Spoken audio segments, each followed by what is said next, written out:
divine wisdom, you set a day of rest aside.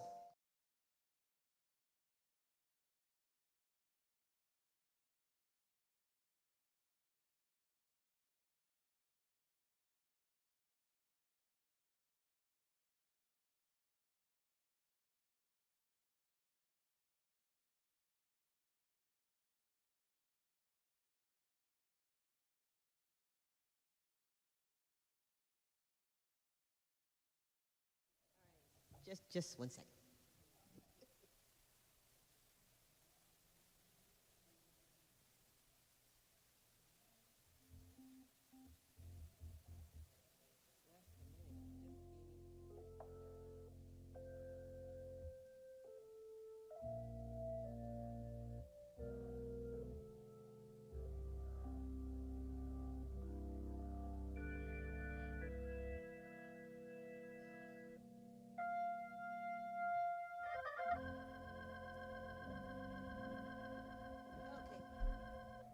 Trying to sing out the.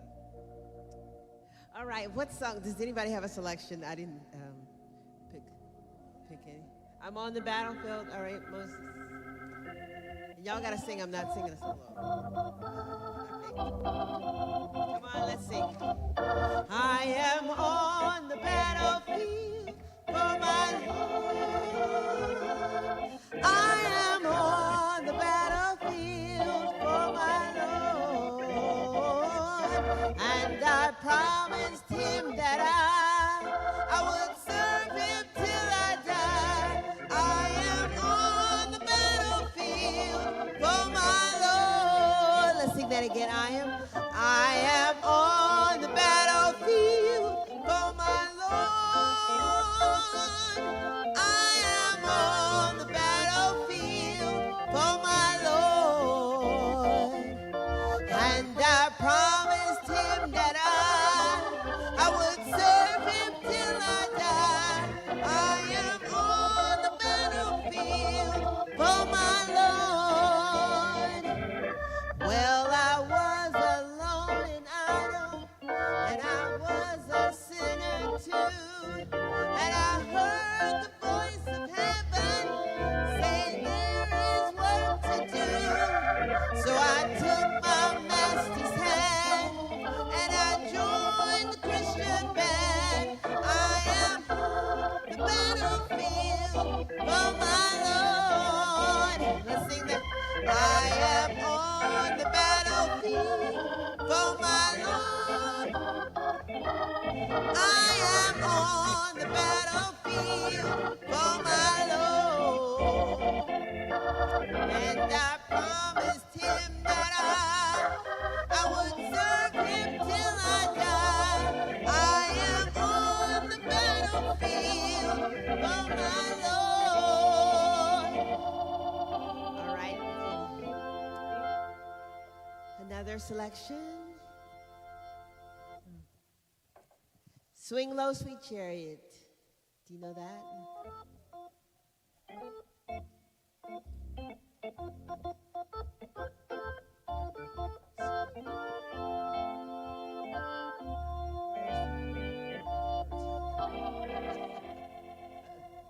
Swing low, sweet chariot, coming for to carry me home. Swing low, sweet chariot, coming for to carry me home. Swing low,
songs.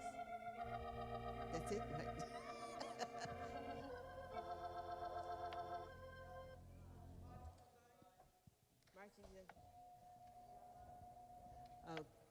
We're marching to Zion. Come we that.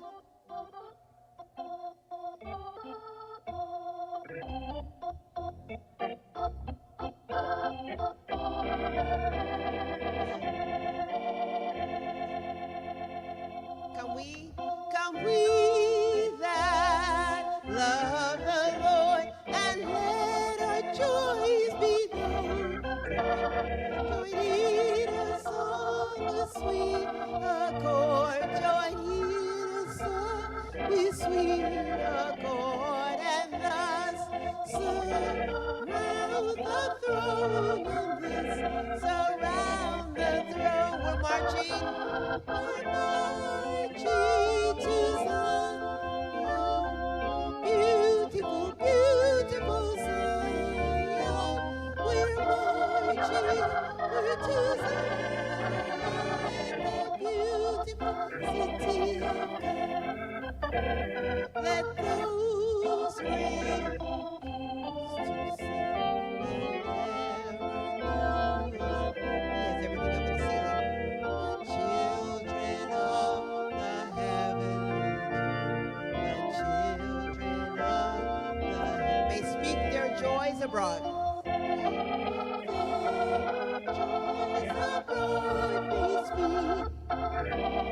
We're marching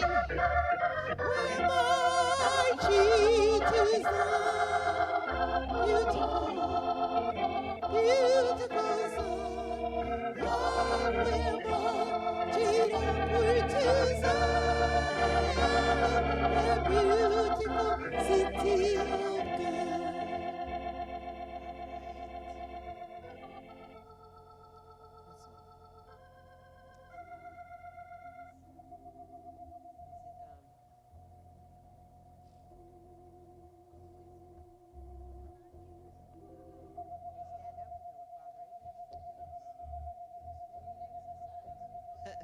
Father Abraham. Yes, we can stand for that. Do you know Father Abraham? We need our exercise, get our steps in.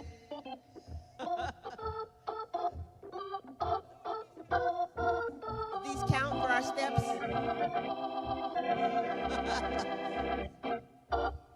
We gotta sing for 15 minutes. Father Abraham had many sons. Many sons have Father Abraham. I am one of them, and so are you. So let's just praise him. Right on, Father Abraham.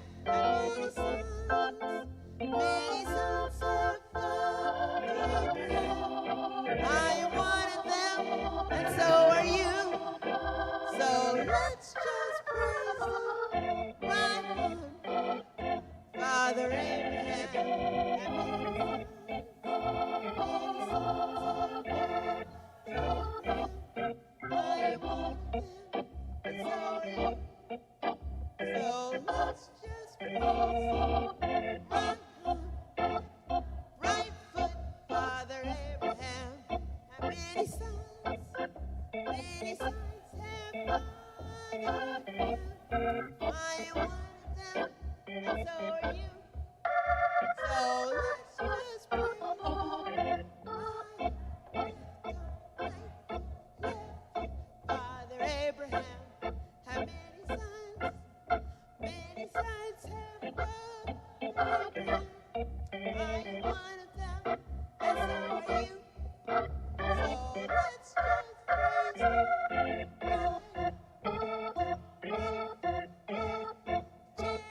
Sit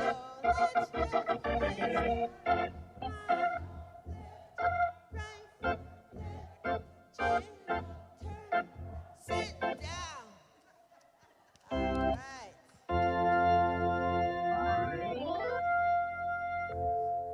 All right, all right. Thank you so much for that opening song service. At this time, before we have our roundtable discussion, we're going to have Mr. Amora give us a poem. All right, as he comes down, we'll also be preparing for the roundtable discussion after the poem. Happy Sabbath, everyone. Now, before I say this poem, let me let you all know plainly, because I am one who will not take credit for somebody else's work. When we used to have morning manna in the church, when Elder Taylor was in charge, one morning, Sister Soaps did this poem. And I loved it so much, I asked her, I said, could you write it out for me? And she gave me a copy of it. And yes, one morning, Sister Soaps did this poem at early morning manna at the service. And I asked her for a copy of it because it's very nice. And it is entitled, A Strong Black Man. The strength of a man is not seen in the width of his shoulders. It is seen in the width of his arms that encircles and protects you. The strength of a man is not in the deep tone of his voice. It is in the gentle words he whispers. The strength of a man is not just in the words he speaks. It is how he keeps his words. The strength of a man is not in how much bodies he has. It is how good a body is with your children. The strength of a man is not in how respected he is at work. It is in how respected he is at home. The strength of a man is not in how hard he kicks. It is in how tender he touches. The strength of a man is not in the hair on his chest. It is in the heart that lies within his chest. The strength of a man is not in how many women he has loved. It is in whether he can be true to the one woman he is trying to love. The strength of a man is not in the weight he can lift. It is in the burdens that he carries. The strength of a man is not in how much food he can eat from your table. It is in the effort he puts forth when you are unable. The strength of a man is not in how he makes love. It is in the understanding that there is more to making love than making love. A strong man puts God first, family second, and his work third. A strong black man knows how to kneel before God because then he can stand up to anything. Marriage is made in heaven, but it is maintained on earth. Sister Soaps wrote this poem.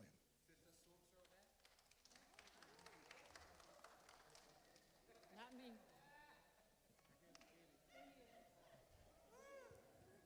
So, for those of you who may not have heard, that was a poem written by Sister Swoops, a longtime member who was faithful in attending, but as she has started to age, it's harder for her to get out every Sabbath. So let us remember her in prayer. And she would also give you those happy birthday phone calls and prayers back in the day. Yes, yes, yes. So without any further delay, I'm going to turn the rest of the program over to our AY leader, Ed, and he'll get ready to have his roundtable discussion. Ed?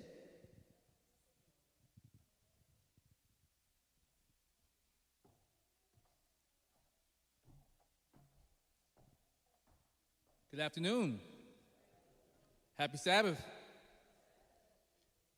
Isn't this wonderful to be back at home for AY? Give yourself an amen for coming out. We're excited to see you. We're thrilled to share this afternoon's program. It's entitled The Pilot and the Preacher. Sound like a whole sermon, doesn't it? The Pilot and the Preacher. And what we're going to be doing is interviewing two living legends. So I want you to be inspired and share these words, share the messages that will be bestowed. You know, this morning, Pastor talked about what? A dreamer. How many of us have a dream? Oftentimes, I tell folk when I'm speaking, wake up and dream. What do you mean? That means get up 15 minutes early every day to work on your dream. This afternoon, you're going to hear about two amazing gentlemen who had every reason in the world to give up, to quit, complain, and be a statistic. But what happened? They became one in a billion. I kid you not. Each of these gentlemen became one in the building. Like, I feel like there should be 1,000, plus 1,000, plus 1,000 people out today to hear their stories. As a matter of fact, individually, when they go out and speak, thousands come pouring in to hear their message and how they excelled. They went from dreamer to one who executes to becoming a trailblazer. So without further ado, I want to invite the pilot to come on down. Elder Joe Graham, if you could come down, that would be great.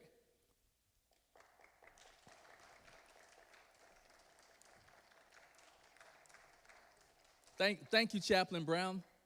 He started off the hand clap because he's going to get one next. Next up, we have our very own as well, my good friend, and yours as well, husband of Jeanette. Jeanette, are you here? Pastor Chaplain Dr. Moses Brown.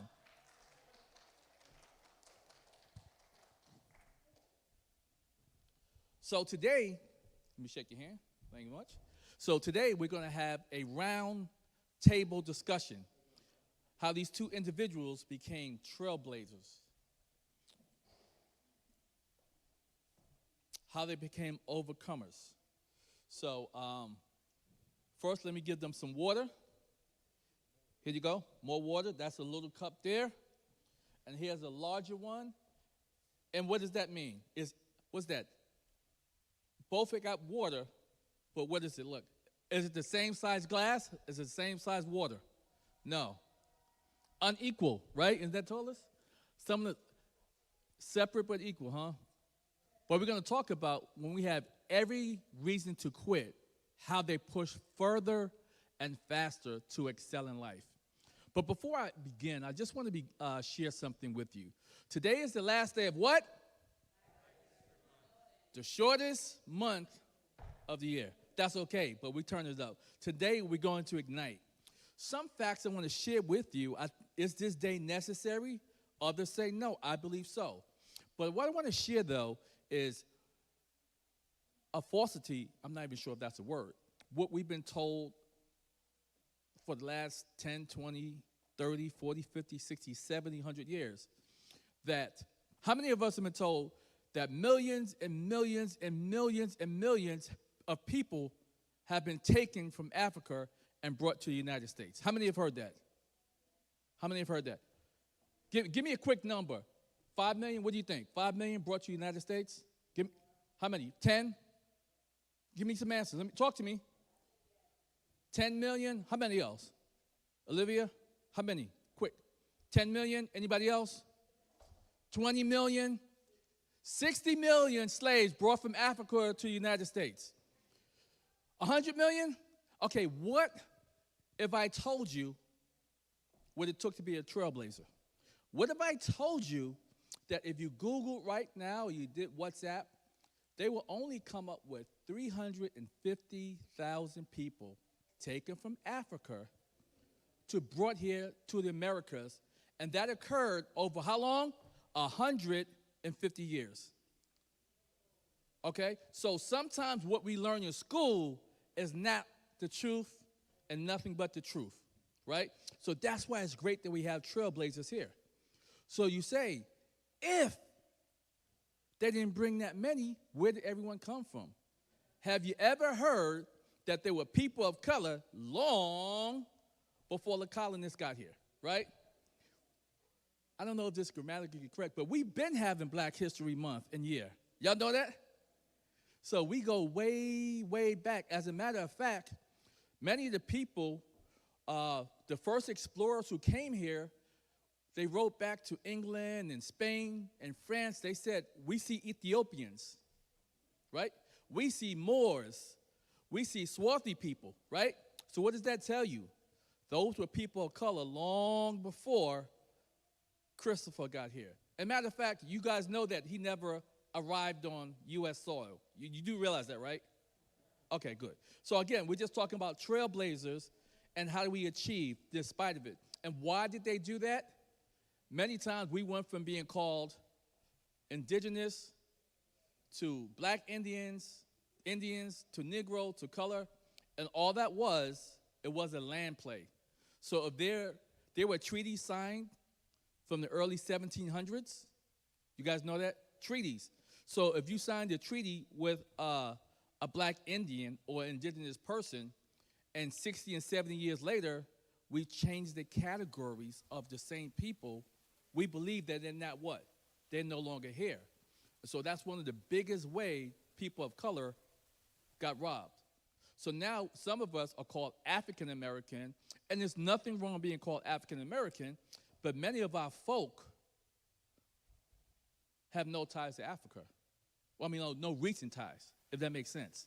They've been here long before Columbus. So that's a way to take our land and take our dignity, and they rewrite the stories. How many people know that it was a group called the Daughters of the Confederacy? What? The Daughters of the Confederacy, and those were the young ladies who wrote the history that went to our history book. So oftentimes they say the victory goes to what? The spoils, but that wasn't the way it was. After Reconstruction, they retold the story in their interest. Hence, we have many of these stories that don't look like the trailblazers we have today. So as I was saying before, there are how many people on the planet? About 8 billion? About 8 billion?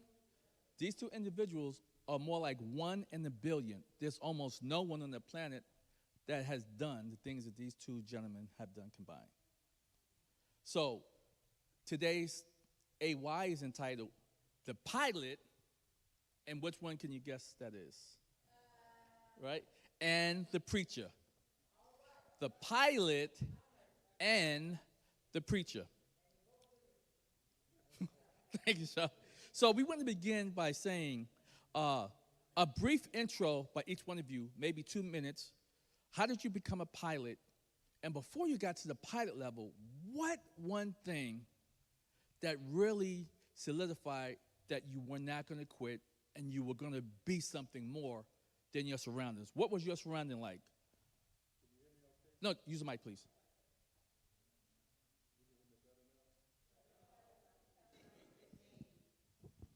Okay, to begin with, I grew up in Atlanta and came from a very poor family. All of my people were struggling big time. So when I grew up in the family, we had nobody that had gone to college. Most of them had graduated from high school, but nobody had gone to college. And I saw my uncles and my cousins, and I realized that if I didn't do something different, I was going to end up just like they did. So I started dreaming. And when I dreamed, I came up with an idea that I had to come up with a plan. And my philosophy, I got a philosophy from some book I read a while back, and it said, if it's going to be, it's up to me. So I couldn't expect nobody else to figure it out for me but me. I didn't have a father in the house. It was just a mother, and she was raising 3 kids by herself. So I started coming up with a plan. And then I read another book that gave me another philosophy, and I live by these 2 philosophies. If it's going to be, it's up to me. The second philosophy is, if a task is once begun, don't leave it until it's done. May the labor great or small, do it well or don't do it at all. So those 2 philosophies I've applied to my life from the beginning, and it has carried me even up until today. So I decided, watching TV and all this other stuff, it wasn't but 2 things in life I ever wanted to do. One was to play professional basketball, and the other one was to fly airplanes. So those became the two goals that I had. So my inspiration to all these kids now, and I think the hardest thing that a person has to do in life is to decide what it is that they want to do. Because once you decide what you want to do, there's a blueprint, there's a plan of action that you can follow that will get you to where you want to go. But most people don't know what they want to do. And if you can ever figure that out, then you can make whatever you want to make out of yourself. I could go on and on. I don't know where you want me to stop or keep going. No, or where. we pretty much we're going to do 2 minutes and then pass the peas and then keep going that way there. So Okay. that was great. So, kind of just like Elder Graham, we have Dr. Chaplain Moses Brown. Again, he was never supposed to succeed. No father in the house, but imagine life beginning. Well, you know what? I'm not going to jump into that. Tell him, if you want to quickly, how did your life begin? I was born in the metropolitan city of Plant City, Florida. There amongst the strawberries and the peas and everything else. And lo and behold, I had a beautiful mother who birthed me. She was 14 when she had me there in Plant City, South Florida Baptist Hospital. But she could not keep me. And I was left in the hospital, but the doctor knew somebody who knew Jesus. He knew the Seventh-day Adventist woman. Many of you knew her, Annette Brown, who Leroy Brown and Annette Brown, who both adopted me. And they gave me my first name, Moses, and we got you out of the bulrushes. And so because of that, an Adventist woman who loved Jesus, who brought me in and taught me the way of the Lord, that's why I'm here today. So let's pick up from there. I think you mentioned a conversation that so your mom was raped. Your birth mother was raped. Was it at 13? Yes, sir. At 13. Tell us about when you learned, how did that change the trajectory of your life? Well, if you grew up in a home, you didn't really know, all the outcomes of your circumstances. I just thought I was a Brown because I actually looked like Leroy Brown. And everybody say, hey, that's a baby he got from the outside. You know how people talk. But when I found out, because I had cousins, and my cousin came here the other Sabbath when I preached, they were in the same area. And a little bit here, you hear this, you hear that. And then it finally came to part and said, hey, you're adopted. And I was a teenager then going to Forest Lake Academy. And it just discombobulated me because of the fact I thought I was coming from this family, Leroy and Anna Brown, coming to find out it was a whole different scenario. And so I had to deal with it, mentally, trying to handle the fact I felt that everybody betrayed me, lied to me, and it was hard for me to kind of grasp the love I had once before with my parents, and because I felt, who are these people if I wasn't their son? And I had to kind of relearn what love really meant. And something came to me one day, I had an epiphany. And God told me, he said, it was me, my hands were in the picture. Even though it was a mess, I took the mess and made a miracle. And I put you in a Seventh-day Adventist home because I have big plans for you. And the devil will always say, no, you're nothing but a bastard baby. How can you ever turn to be anything if you're not even supposed to be here? And he repeated that to me. He said, that dream you thinking, you might well forget that because you're not even supposed. How could God have a plan for something that's not supposed to happen? And through it all, I had good parents who just waited on me, and they waited with love. And patiently, here I am. Amen. Like he said this morning, still here. Elder Graham, at 13 years old, I dreamed of being an entrepreneur. I lived in a house where when you looked up, you ever hear the expression, when it rains, it pours? I literally saw the rain coming down and imagine looking at sunshine. At, at 13 years old, my mother would wake me up in the middle of the night to go tar the roof. But something that kept close to me, right? I slept with Black Enterprise under my pillow from 13 to 21 years old, right? That was something everywhere in my community. It was desolate, burnt down buildings. You guys ever heard the expression, the Bronx is on fire? Literally, those other folk was burning everything down so they can capture insurance money. So a neighborhood that had, an upward middle-class neighborhood became the slums almost overnight in a period of 3 years. How did you keep your dream alive? And from what I understand about your story, you had a dream of being a professional basketball player who didn't believe in you, right? And after you got cut, tell them when you got cut from your basketball team, and how did you still keep chasing it? Especially, who did you respect? Who did you admire, and they told you you couldn't do it? Growing up in the black community, you got to find somebody that you look up to, especially if you don't have a father around.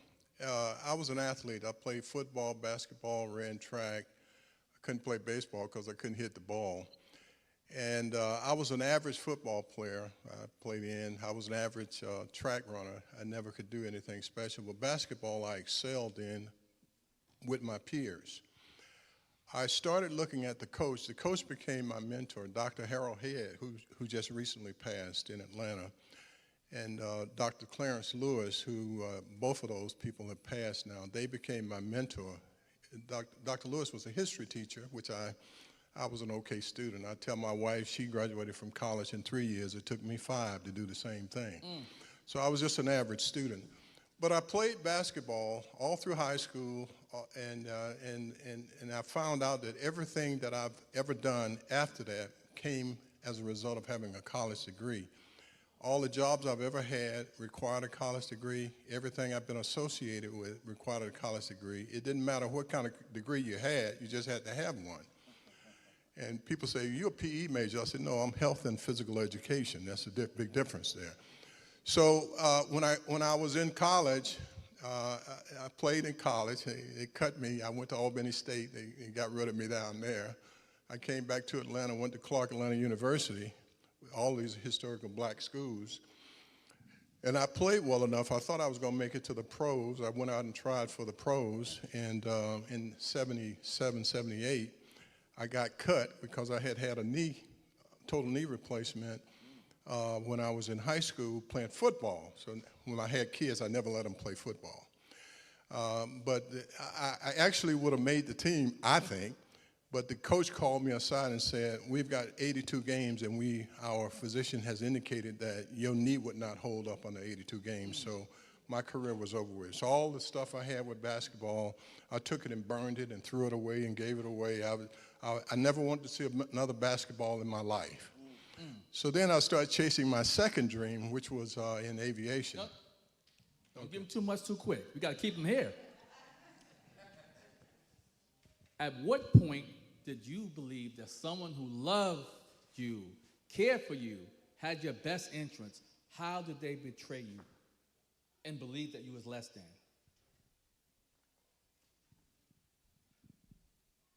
The one I love betray me?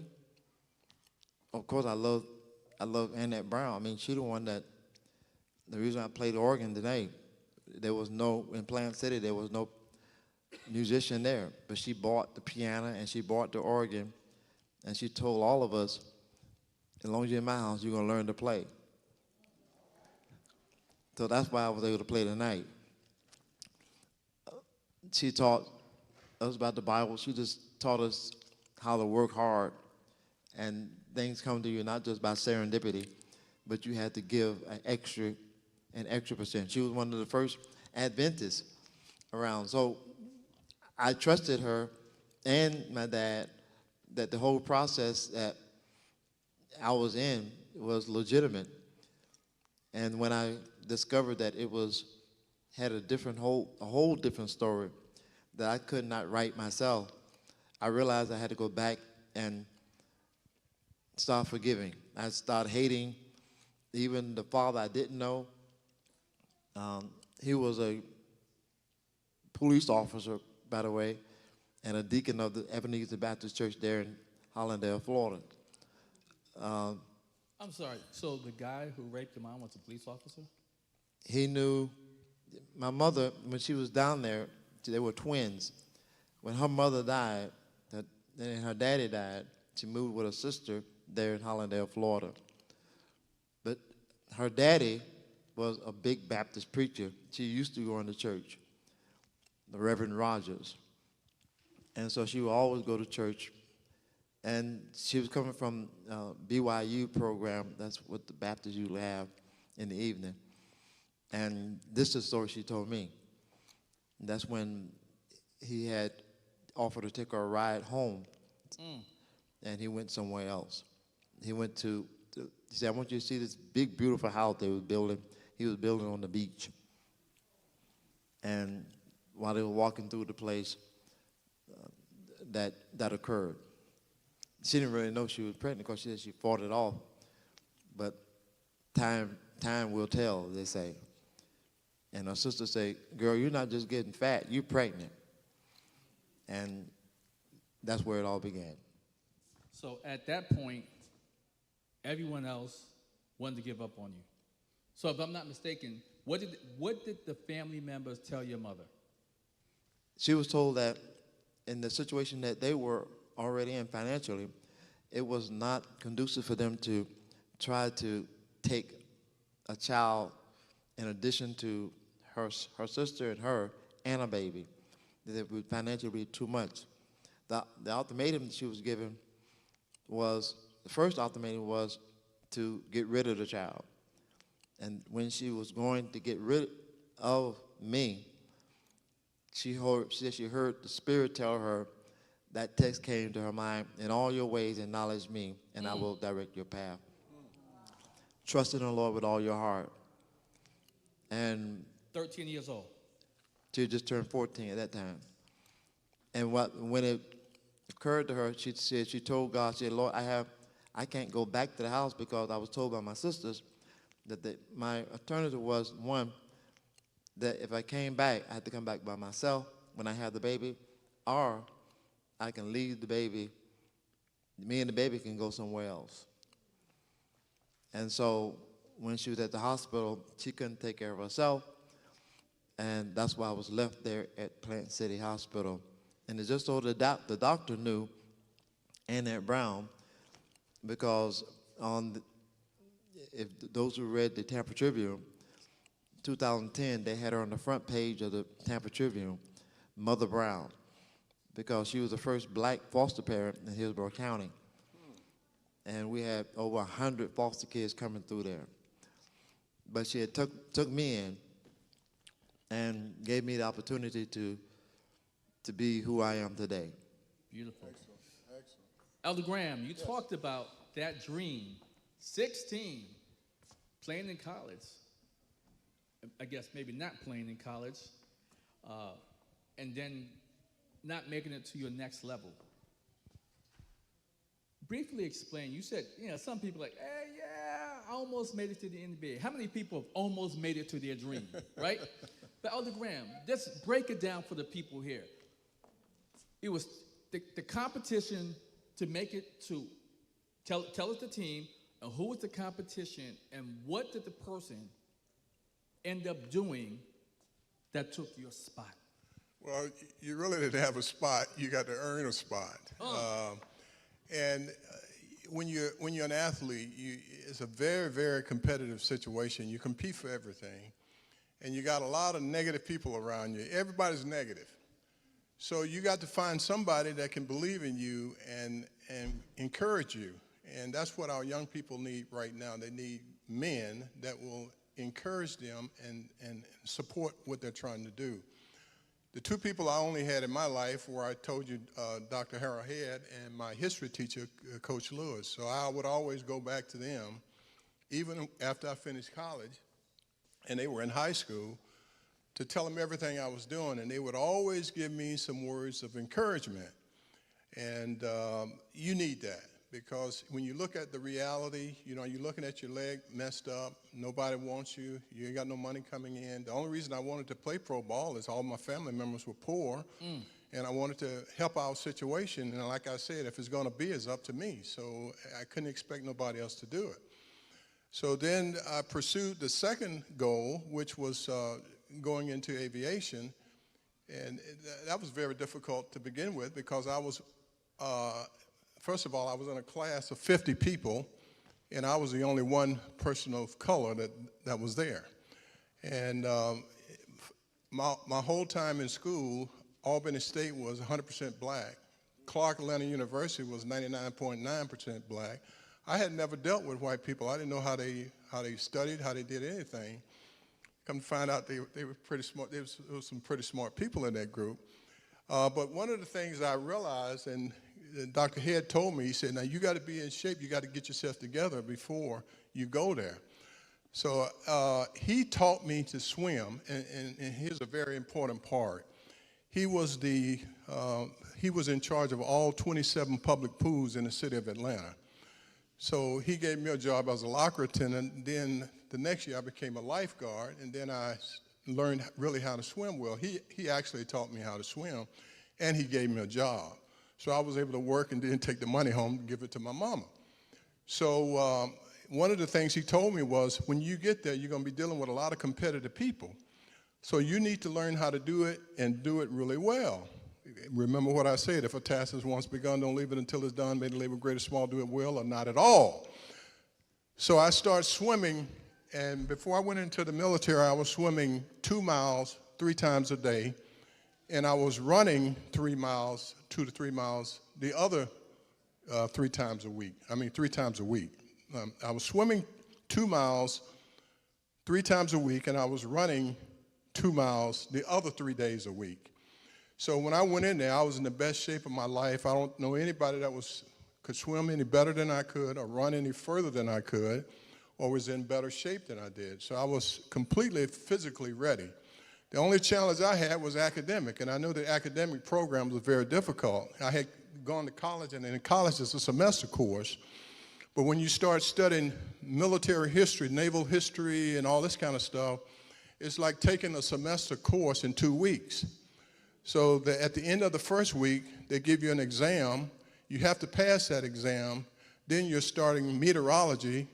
And at the end of that week, you're taking an exam. Then you're taking a final on that one. And so the academics are coming quickly. So you don't have time to run and do all this other stuff. You've really got to devote yourself to academics. That's why I really stress the importance of kids now spending time to learn how to read, learn how to study, get good study habits, get with people that can help you with that, and stay away from these people that can't help you with that. Because if you don't do that, you're not going to be able to be successful in what you're doing. So come to find out, when I went there, I went into the military. All 54 of us were there. They call us the 54 identical twins. By the way, only 27 of us graduated. And I finished number 1 in every category except academics. And my roommate, Joe McNamara, he was the strongest academic program, and guess what?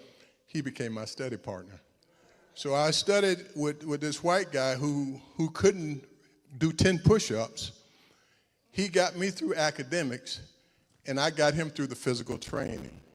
So you learn that you got to depend on somebody. Somebody got to depend on you, and you learn to help people no matter what color they are.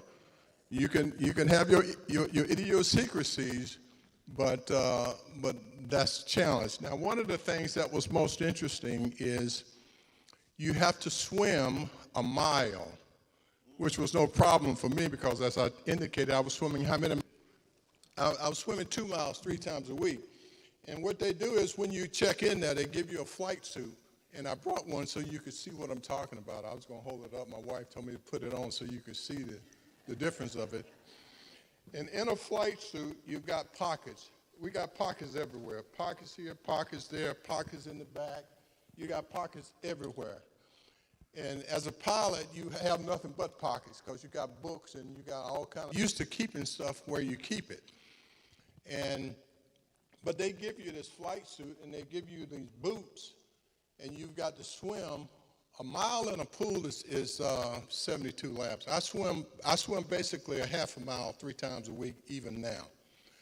And that's 36 laps. So 36 to 40 laps I swim, that's on a 25-meter pool.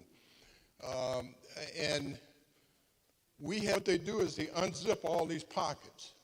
And see, what happens is when they unzip these pockets, as soon as you get in water, it fills up with water. And when it fills up with water, that creates buoyancy. It's like having a big balloon or something, and you're trying to swim, and you can't do anything because everything is full of water. And you got these big boots on, which means you can't do a flutter kick or scissor kick or this heavy stuff on you. The idea is if you crash in a plane and you've got to get to an island, when you get to the island, you want to have some shoes to wear, and you got to have clothes to have. So you can't take off your flight suit. So you can't. Now keep in mind now, how many people I said was in the class? 50. And how many people of color? So I couldn't talk to anybody. I didn't know anything in it. He was academic. Now he was smart, but he didn't know anything else. Now what we did was, I looked at that and I said, well, if I get to an island after the plane crash, I could care less about shoes because it's going to be beach.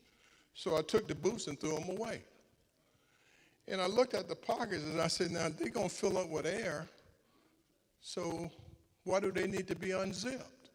So I took the time and zipped up all. Now the people had stopped, and I swam the mile. I swam the fastest mile they had ever seen with a flight suit on. And one of the things they had in there, which was really mind-boggling, don't let me go too long, you stop me whenever you want to. They had a sign up in the natatorium. What is the natatorium, anybody? It's the pool. That's correct, over there, Olivia. And in the natatorium, they had a sign up that said, blacks stop here. Slow, you know, I told you it took me how many years to graduate? So I don't catch on too quickly. So when it says black stop here, I'm figuring out, well, is that sign relating to people of color? Or, I mean, you know, I'm kind of slow. So when I swam and I broke that record, I swam the fastest time. I'm sorry. Explain. There was a movie about Cuban Gooding Jr. How he did say more about that, and then we'll go through. These programs are designed for you to fail. Let me correct that. They're designed for people of color to fail because they don't anticipate us being able to make it. Like Cuba Gordon Jr.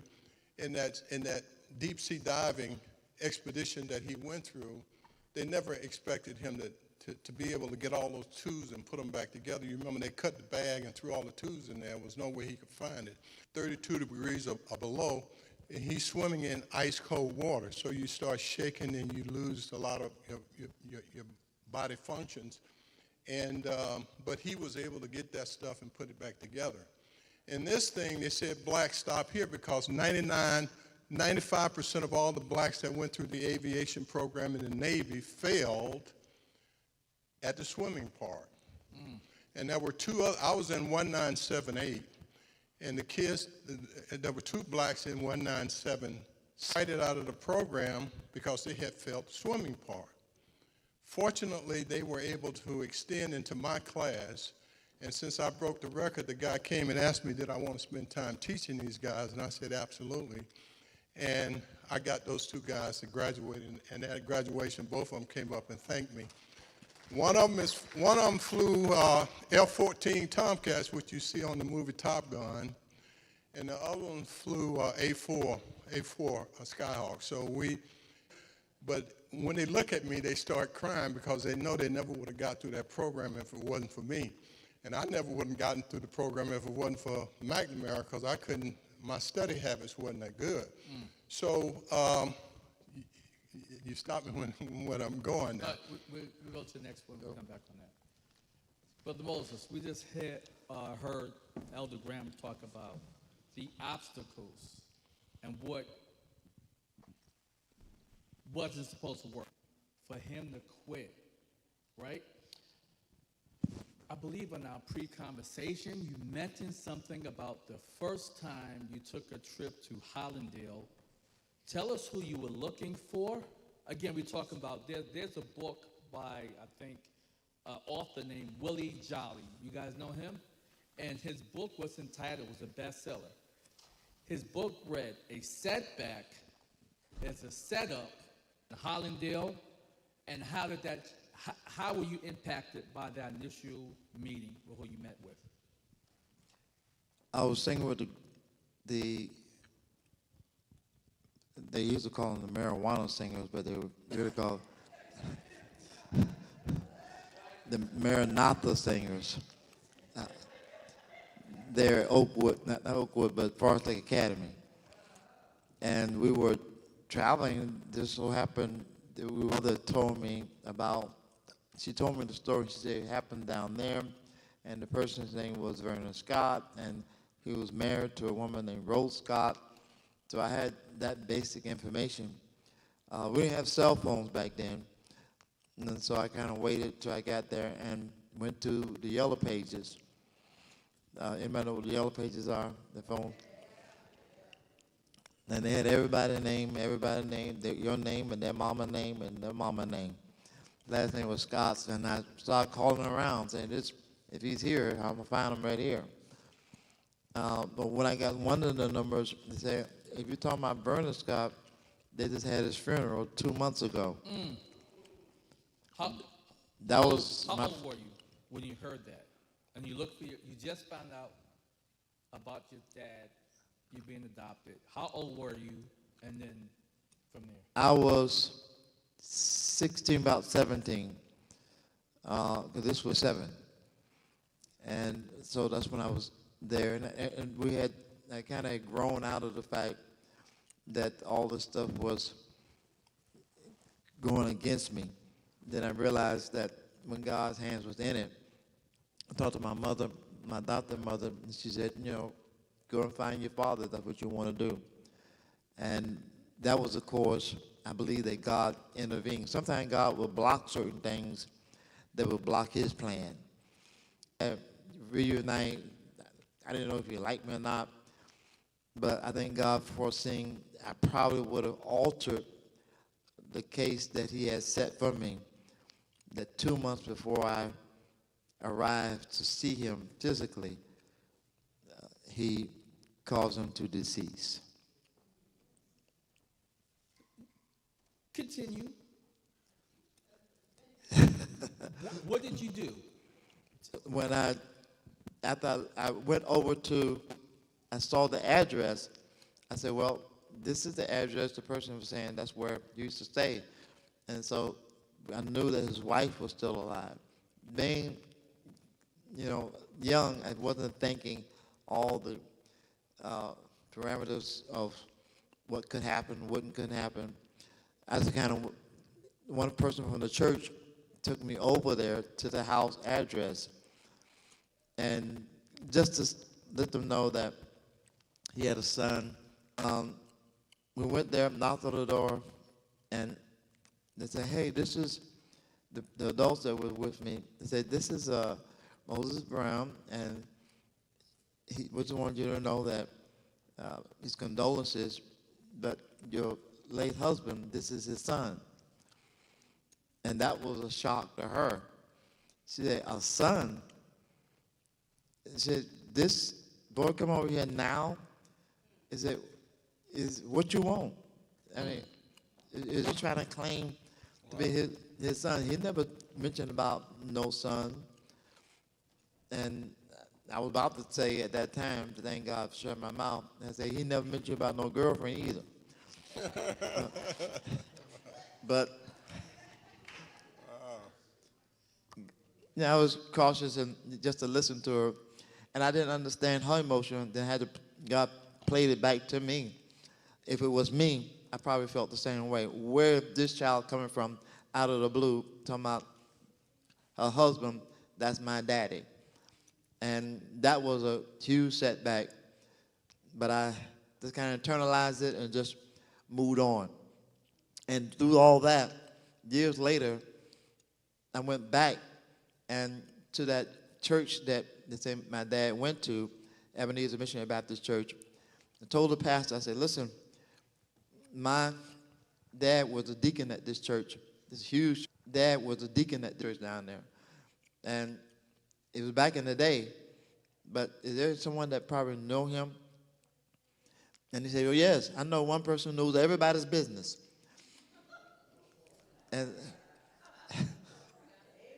and thank God that she knew everybody's business, because as soon as he called her, she said, oh, yeah, I know Vernon Scott. His cousin is married to the lady that do my hair. So that's how that connection met up with the Scotts. And I embraced, fast forward, we met, embraced the family, and I found I had such a godly family on all sides. The Rogers side from my mother, my birth mother, on the Scott side from my daddy, and on the people that adopted me, all the children, because she adopted 6 of us, and she had a lot of other kids. There was a lot of love. That's why I'm still in the church, because of what she installed in me. So when, on my 40th birthday, my wife, she put together, I think some of you all were there, Sister Scott, not Sister Smith was there. We had all the different families that were in the same room celebrating my birthday. So that was a pivotal moment that my wife kind of put together for me. Okay. Isn't that amazing? Can you imagine knowing what you know, how you were conceived? Wow. Everything said, quit. No one cares about you. I think he held on this for about 3 years now, right? Maybe knowing that your dad was there, you knowing that, okay, you finally found out that you're adopted. You're not speaking to your birth mother. You're not speaking to your adopted mother, and you don't know who your father is. That was a lot of tormenting. That was a lot of tormenting anger that I had as a child. I was very recalcitrant. I had treated people, you know, the old saying I used to say it in my sermons, you know, if you don't heal from what cut you, you go around bleeding on people who did nothing to you. That's right. And so I was just kind of going around not knowing that that was the trigger. And I had to learn how to put it all in God's hands. Okay. From there, let's just bounce back. I'm just going to stick with you for a second. So, fast forward, this pain, this anguish, the betrayal, and just a few years later, you're at a crusade. You're singing. You're doing your best. Getting ready to go to Oakway. We're there. What happened to you? Who did you meet, and how did that change the trajectory of your singing career? I was asked to, back then they had crusades they put them in dark counties.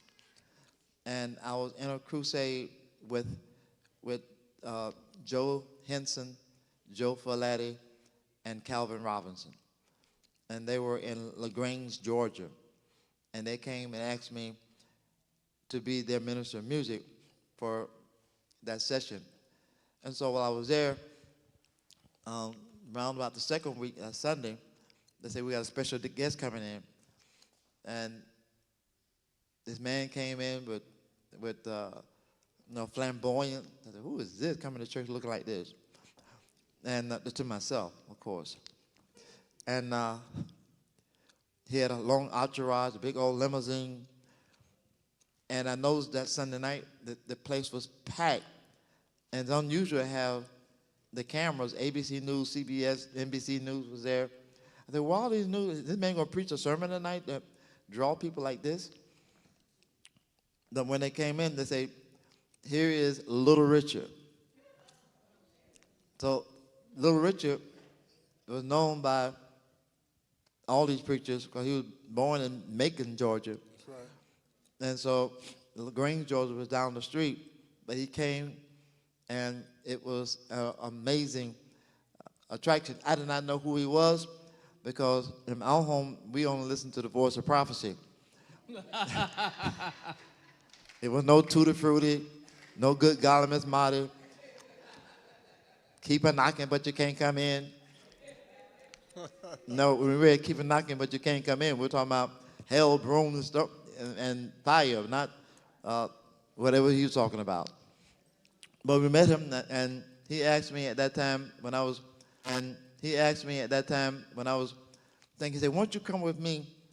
I told him I was on my way to Oakwood. "Now, won't you come with me and sing at my events?" Because he was, a confessed, what it was, overcomer, whatever it was, and he was telling his testimony.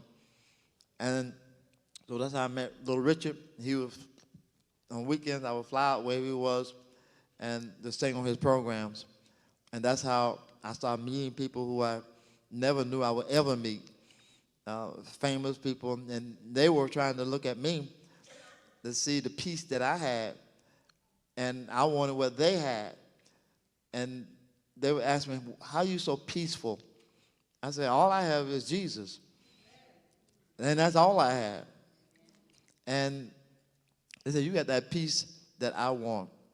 And I was just privileged to be in the presence of people who didn't know Jesus. And that gave me a chance to tell them about my great and loving Savior. That's great. Okay. Man. Okay. We're getting ready to pass the exam, right? So we passed the swimming. You broke the record. So was it like a world record for the Navy that you passed? No, they keep. Or was it a local record? They keep track. No, it was all the people that went through the flight, through the swimming part of it. So they become the star students. So whoever wins, they put a little name tag on it, and they keep a roster. So when you go in there, they'll have their name tag and they'll have their time. It's just for the aviation program. It wasn't a swimming team in the military. It was just in that natatorium, in that pool for aviation pilots that was going through that training. But you were the best of the best. How many people applied for that program? Let's just back up a little bit. Now that's a question I don't have an answer to. All I can tell you is I was very, very fortunate to get accepted. Matter of fact, I didn't think I was going to get accepted. As I indicated, I struggled through school, and I had a professor, Dr. Thomas. She said that a chiropractor is the only person that could help her in life, so she was willing to pay for me to go to chiropractor school. So I had gotten accepted in the chiropractor school, and I was off to go. And when I got ready to go, it's when the letter came in and said that you had been accepted into the aviation program. And they sent me a ticket to fly from Atlanta to Pensacola. I had never been on a plane before. So that was my first time on a plane to fly, to learn how to fly.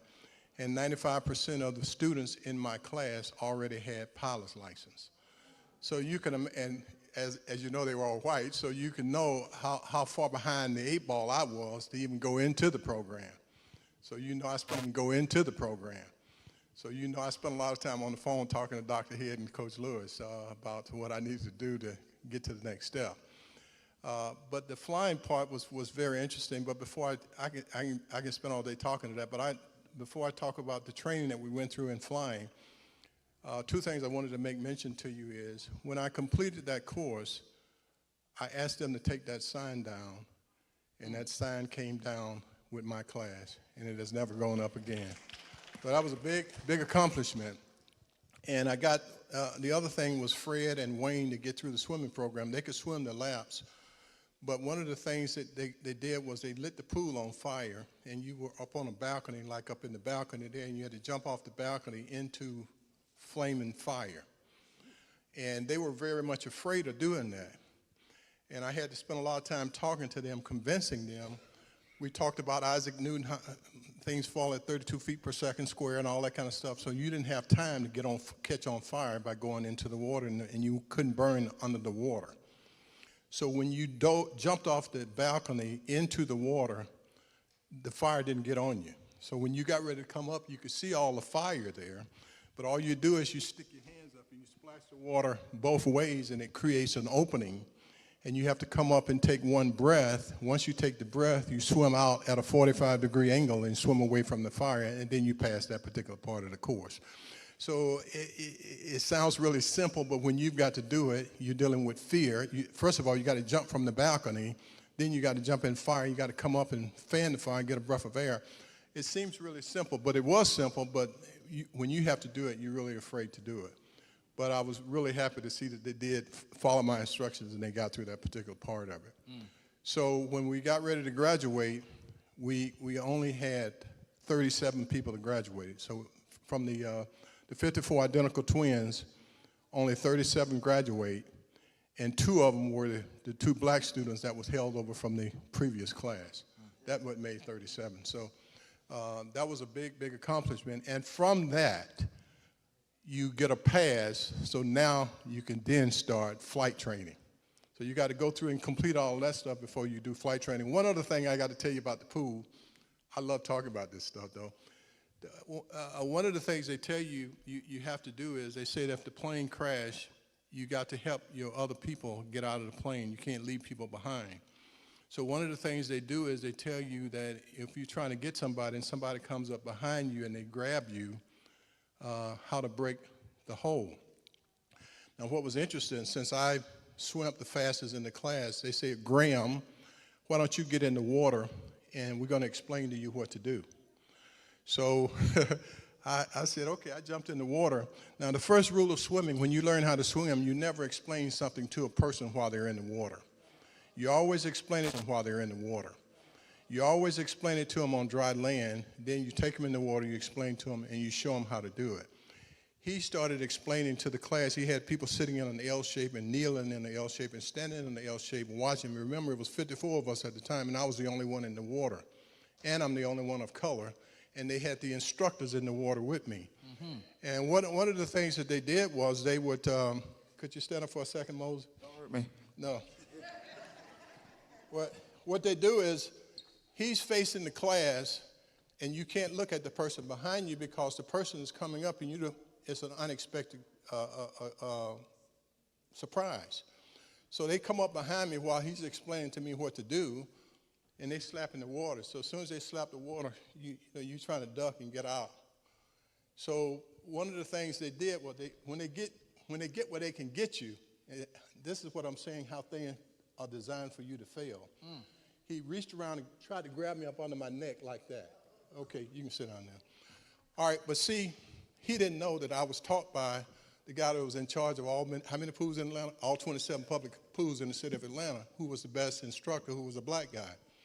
And the first thing you do when somebody come up and grab you, you suck, tuck, and duck. Suck means you get a breath of air. Tuck means you tuck your head down. And duck means you take them up under the water. Now, they didn't know that I knew that, and I don't know if they knew that.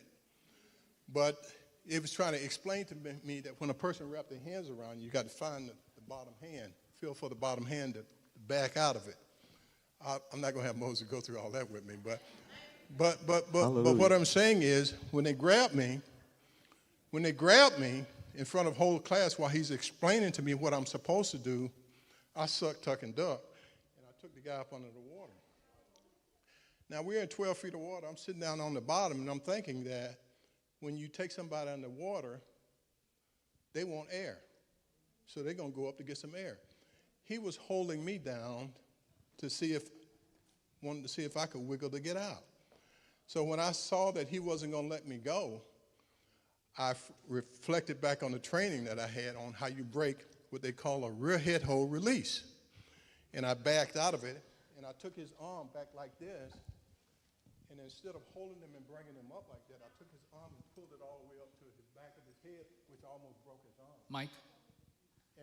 And it almost broke his arm. When I got him up out of the water, I wouldn't let him come up to get air. I was a little upset because it had rubbed me the wrong way a little bit. And while he was trying to get up and swim away from me, I was on top swimming right on top of him. So as soon as he tried to come up, he'd get his head up, I push him right back down. So by the time he got out, all this green and other stuff was coming out of his system. So I let him go to the side and puke it out. And I explained to the class what he should have done when he told me to get in the water. And so everybody was impressed with that. And what he said, all the instructors got together in front of the students. They wanted to know, how did I learn how to do that? Mm-hmm. They always want to know how we know what we know. which was interesting. I'd love for you to ask me that kind of question because I got a good lie for you. I said a blind lady that when I learned how to swim, she could tell what we were doing by splashing the water. She could tell that we were doing something wrong, and she would try to correct us, but she couldn't see us. But she could tell whether we did it right or not. And you know what? They said, God, Lee, man, that's fantastic. But you know what? I had a tremendous amount of respect from everybody that was related to that natatorium when we got out of, and they never knew the truth of what had happened. They never knew I knew Dr. Head, who had taught me growing up, and that's how I had a job to take care of my mom and them when we were growing up to give them money. So that's why all these young kids need a mentor, somebody that they can look up to that will look out for them and help them along the way, because you're going to have questions to ask even when you go to high school, even when you go to college, even when you're out. Kids still need somebody that can help guide them down the straight and narrow. Awesome.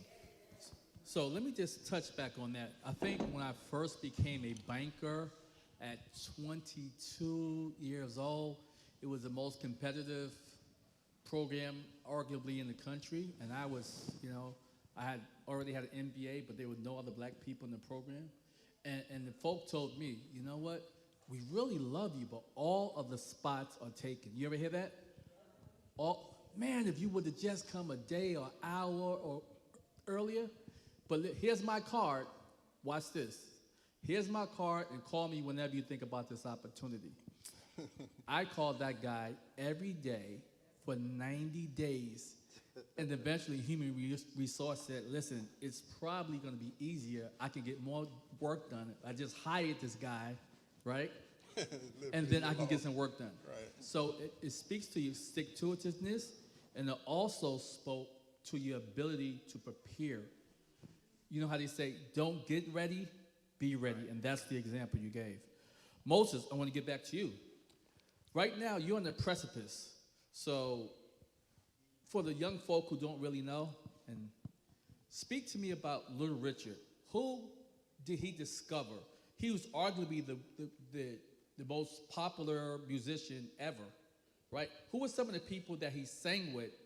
And I think you told me if you would have kept singing and talk about the number of offers you had, and at the end conclude with why you didn't take those offers.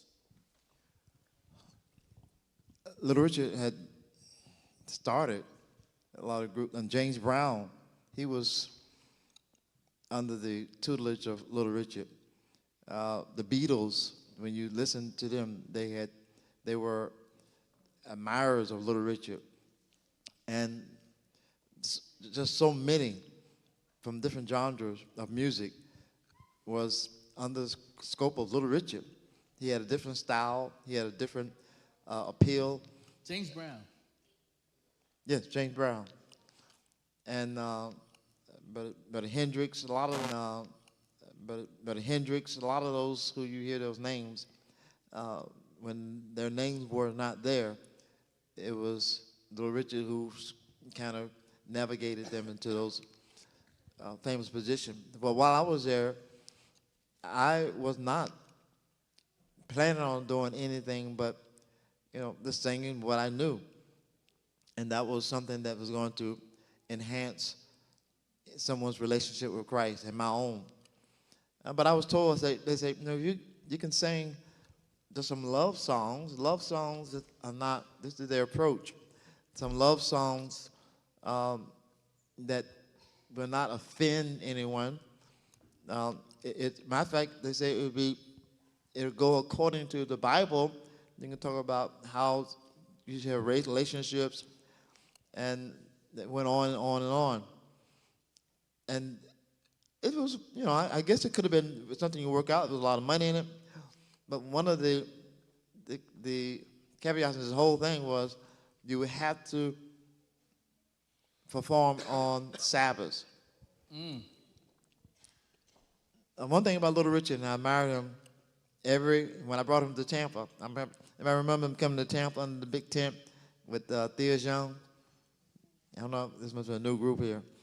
But we were out there when Thea Young was there, and Little Richard came to Mount Calvary here. But he would always go to church every Sabbath. He didn't miss church. And his thing was on started on Saturday night and after the sun went down. That was most of his genres. But I knew that I didn't have that kind of pull. So if I was going to do anything, there would be some compromise. I remember my good friend Wendy Phipps said, never compromise to be recognized. Never compromise to be recognized. And I had to make a decision where it's going to be more money. The devil will tell you how much you could do with what they could do for you. But I believe that you cannot be blessed on a curse. And so I decided, as the song says, make Jesus my choice. And the Sabbath was one of the main objects in which I stood on and said, let me stand up for what I believe. And so due to this fact, they said, remember the Sabbath day to keep it holy. 6 days shall I labor and do all the work. I decided to follow that to the T. Let me just tap back on it again. With Moses, Chaplain Brown, Dr. Brown failed to mention, there was record label after record label after record label who approached him. And they said, you will be the next, or your style would have been similar to Luther Vandross. But you gave it all up because you wanted to serve the Lord and because of the what? They knew me because of Little Richard. And, you know, sometimes I learned that if you in there, it's because of somebody else got you there. If that ever wavered, you can lose, you know, if they stop liking you, you can lose all that quickly. I've seen people who, you can lose all that quickly. I've seen people who didn't like, friendships broke down, and within the interim of them trying to move up, the same people that helped you get there can break you down.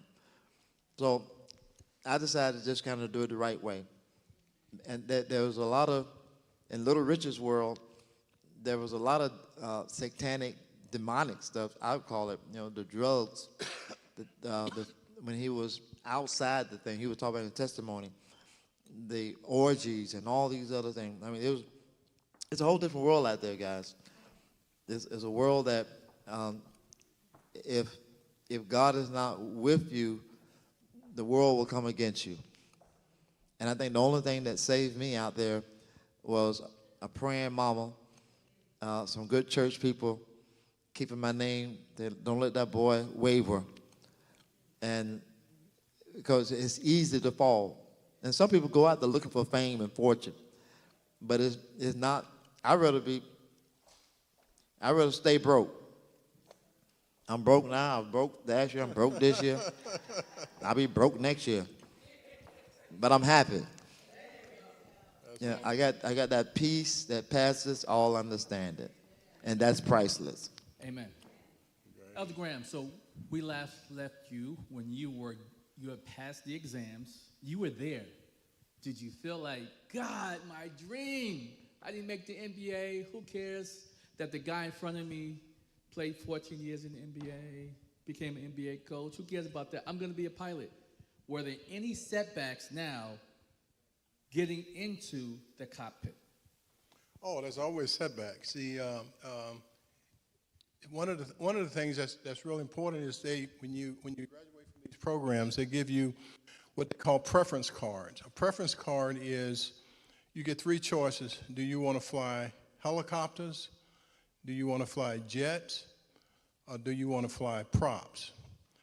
And the few blacks that I met then, we all put jets, jets, jets. So we didn't want any other options, but that's all we wanted.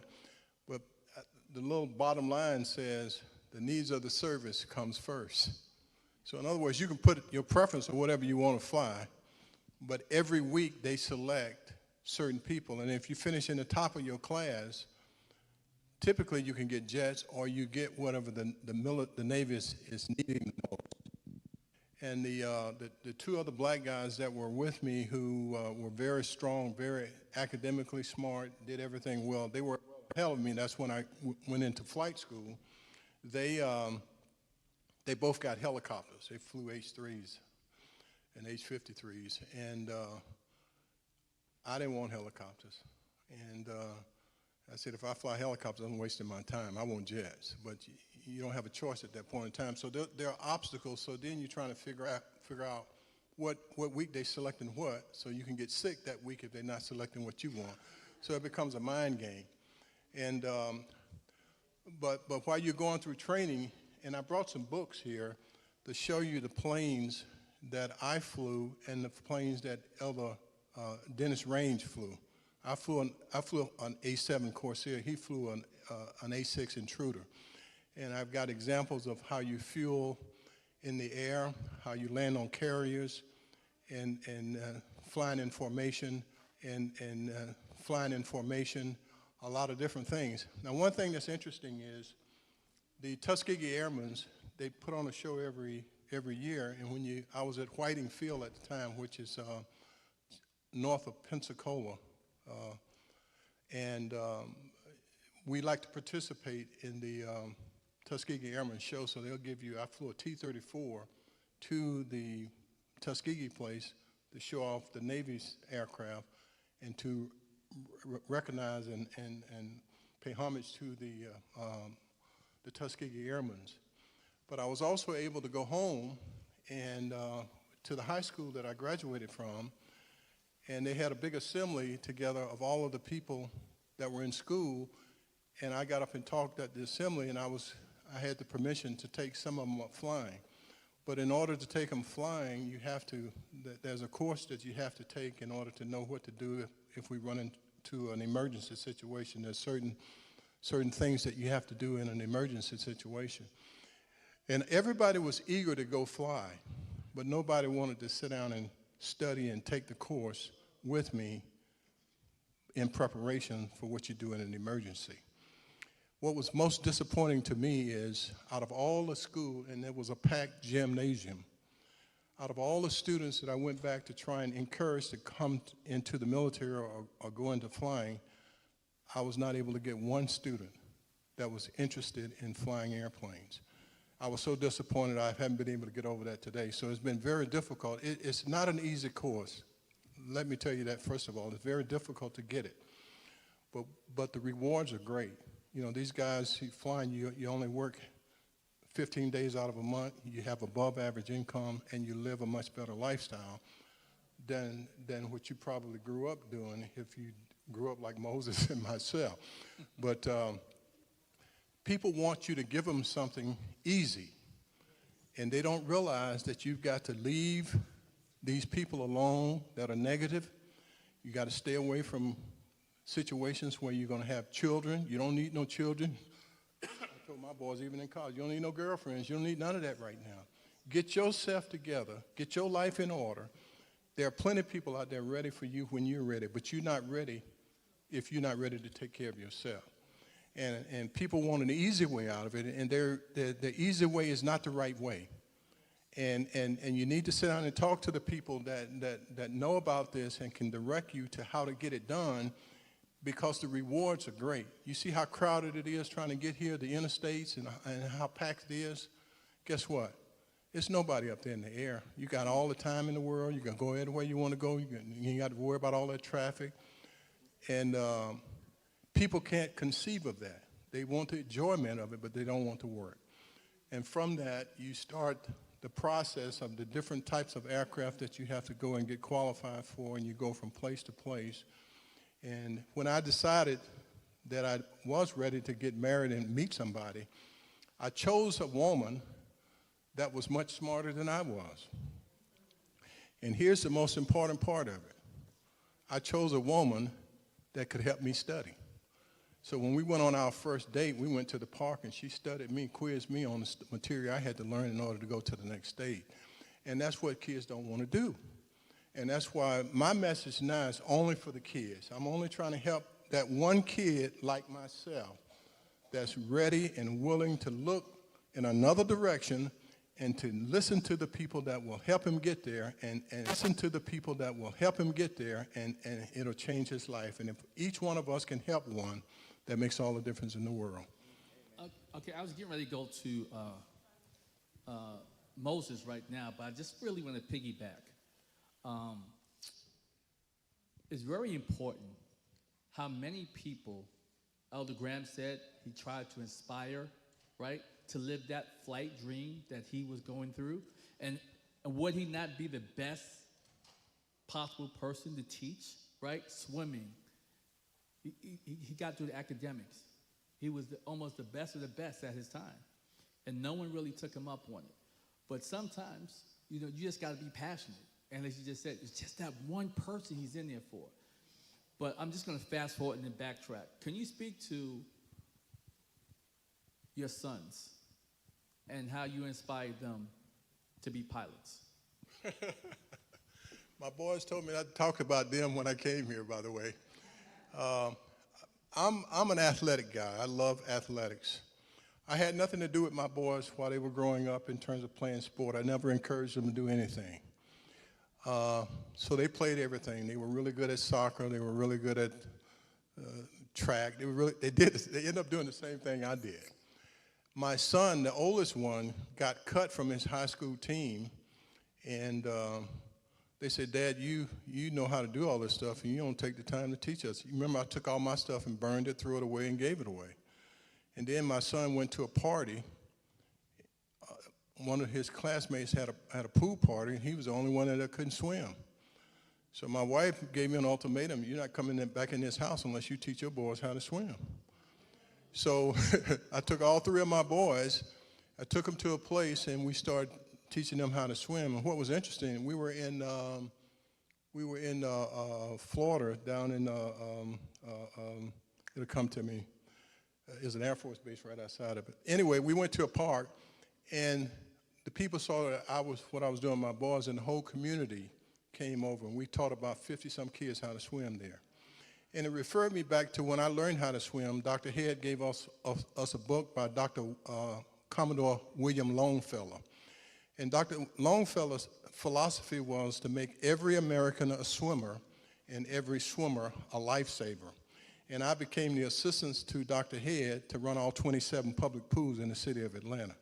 So the whole idea was to not only teach all the kids how to swim, but teach their parents too, because a lot of the mothers didn't know how, and the fathers didn't know how, and you know how you women are with your hair, so that's another big problem there. But we started the program, and as a result, all of my kids learned how to swim. They started playing basketball because my son got cut from the team. The twins were watching him, so we looked at all the kids on the basketball program, and we're willing to help anybody with basketball. We know more about basketball than practically anybody. It's a whole lot of our life is centered around basketball right now. But there were two things on that team that my son had that nobody wanted to do. One was box out and rebound the basketball, and the other one was to play good defense. And so we taught him how to do that, and he became the star of the team by just doing those two things: boxing out to get the rebound and playing good defense. So you've got to analyze what the team needs, analyze what you can do, and drive your development to be the best at what you can do. Now, my kids, when they finally went off to school, even in high school, we went to Brandon High School. We was at Land Lakes. The crowd in Land Lakes were cows, so I told my boys, people can play basketball, but just not in Land Lakes. We went to Bayshore Christian. We ended up going to Brandon. But see, the problem of it was they couldn't be like me. You couldn't be. I had a professor in college come up and give me a hug. She said, "I'm glad you could see your way out of Clark." C meaning a C, not a B or A. You got to follow me now. Don't lose track of it. Now, my wife had a different philosophy. You had to have a 3.3 or 3.5 GPA to participate in athletics. So in other words, academics is first, and everything else comes as a result of doing that. So you can't even talk to me about athletics unless you satisfy my wife with academics. So, which was very frustrating because my boys went to Central Florida too, and I had to pay for the tuition. And then when I paid for the tuition, they told me that I couldn't see my kids' grades. And I'm saying, how can you take my money to pay for a grade and then you can't give me what the grade is? The kid had to give me permission to see their grades. which is another story I had an issue with. But don't let me get off track, Pastor. But after they completed their 3-point, both of them had a 3-point, one of them had a 3.7, the other had a 3.5. Then they were able to focus on athletics. And then they developed, went on to school, went to Central Florida, went to Oklahoma State, and we went on. But the professor at Oklahoma State, Dr. Middlebrooks, she said that, I have a big surprise for you, Mr. Graham. I said, what is that? She said, I got something you're going to thank me for. I said, okay, what is that? She said, I got your boys a major in aviation. I said, whoa, that's fantastic. So the only thing was they didn't know how to give a scholarship for aviation. If you go to school in English, biology, social studies, or science, they know how to give a scholarship for that. But they don't know how to give a scholarship when part of your time is flying and the other part is academic. So I told them, hey, I'm so happy you called me. I have the answers. So I flew to Oklahoma State, wrote out their curriculum for them to pursue that. So when they graduated, they both graduated with degrees in aviation pro-pilots. And I had, so what I'm saying is, and I'm not trying to brag and not trying to be braggadocious or any of that, I'm just saying that the parents got to get involved, and if the parents don't know how to get involved, get with somebody that knows how to do what your child wants to do and get them involved with that person, because it just so happened I know about swimming and aviation. You talk about preaching, I don't know nothing about that. You talk about meeting the people that he, Little Richard and all those people. I admire all those people. I've never had a chance to meet those folks. He's the person for that kind of thing. I'm the person for if your kid want to play basketball, they want to swim, they want to do aviation. That's all I do. And so get with somebody. But the kid, the most important thing, and I go back to the beginning of it, is you have to decide, which is the toughest thing I find in life to do, is to decide what it is you want to do. And if they decide that's what they want to do, then we can prepare them to do that. But nothing in life is going to be easy. None of it is easy. If you go into the ministry, it's not easy. You go into aviation, it's not easy. But you've got to understand it ain't no easy route. But you got to decide to go into something you think you're going to love and give it your all. Give it everything you got. Let me just say this here. I know we're not talking about his kids per se, but I do want to say that wherever you go and whenever you do, people are going to be watching, right? Brother Graham didn't know, right? Brother Graham didn't know that I was in the circuit at that time that I was coaching, and I was at the Y a number of times, so I knew your sons when they were young. They were great athletes and all that stuff. That was great.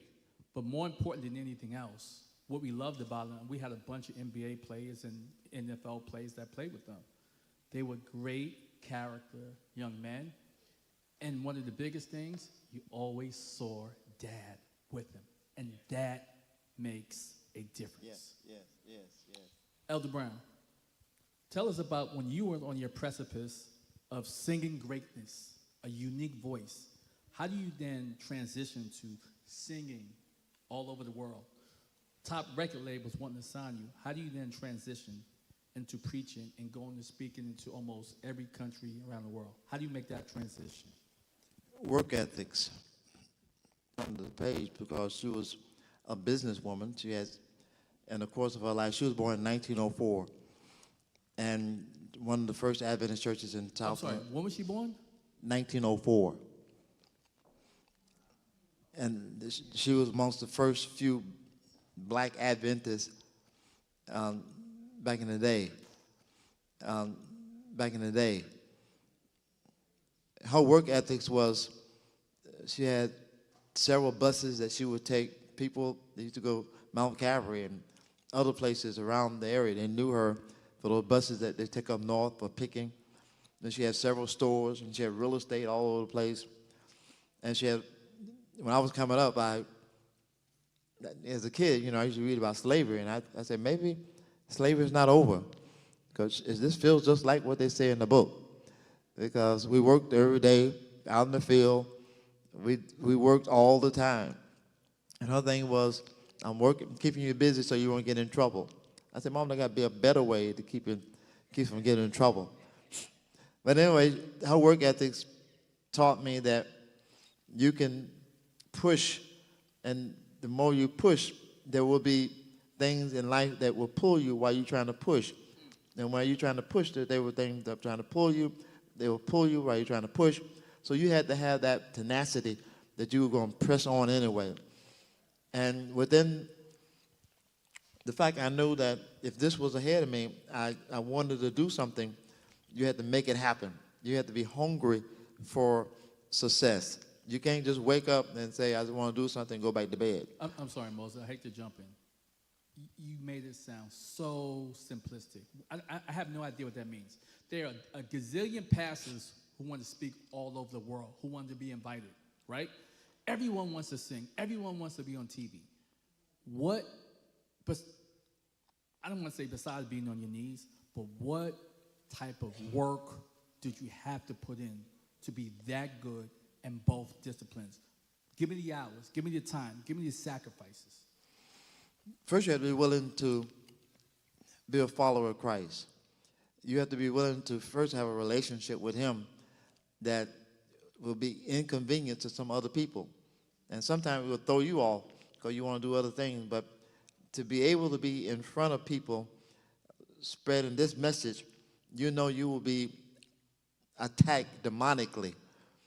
And the only reason I survived, not because of me, because I knew that if I wavered away from him, that would be the devil's permission to alter the course that God had set for me. So I had to constantly be praying.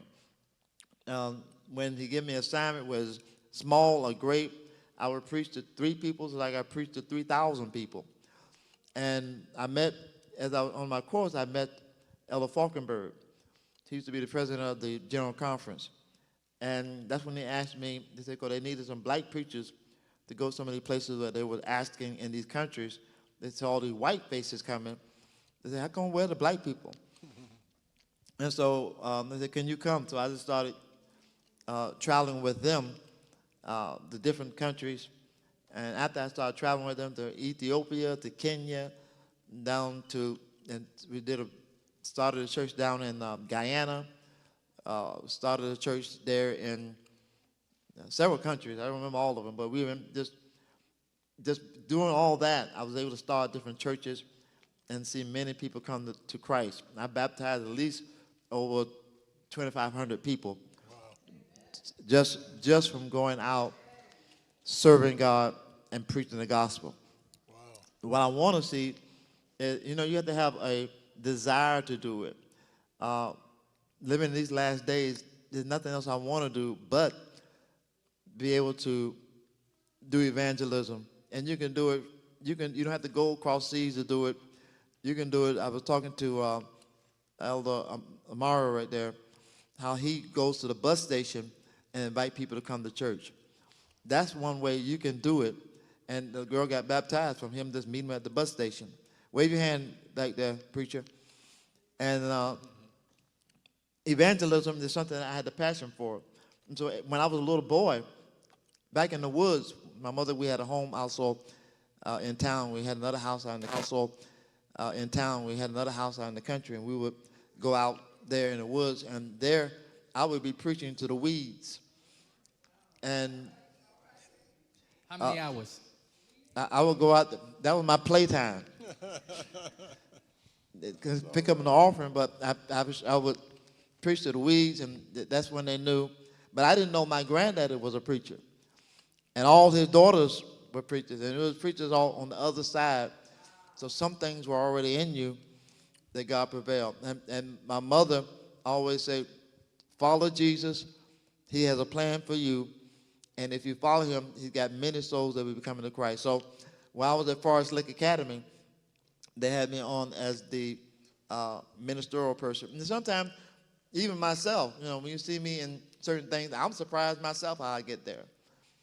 Then I met Dale Decker, and Dale Decker adopted me as her godson. And that's how I got on the Voice of Prophecy. So tonight at 9:30 on the Hope Channel, I'm on the Hope Channel. Every Saturday night at 9:30. And when we go across the different places in different countries, people already see me, and I'm surprised how they know me because they said, we see you on TV, saw you on 3ABN or whatever. But God makes the way before I even get there. If he designed a plan for you, he will always have, like he said this morning, a purpose. But you have to be willing to walk in the process. And so if it's going around the world, he will make sure that you're able to get where he wants you to do, and also you'll be successful at what you do. So never be intimidated. I had to lose that thing of intimidation or fear. I don't fear nobody. My mama said, every man, and women now too, I love those red pants she got on. Every man and woman put on their pants the same way. So she said, you don't have to be intimidated by anybody because you're just as important as anybody else.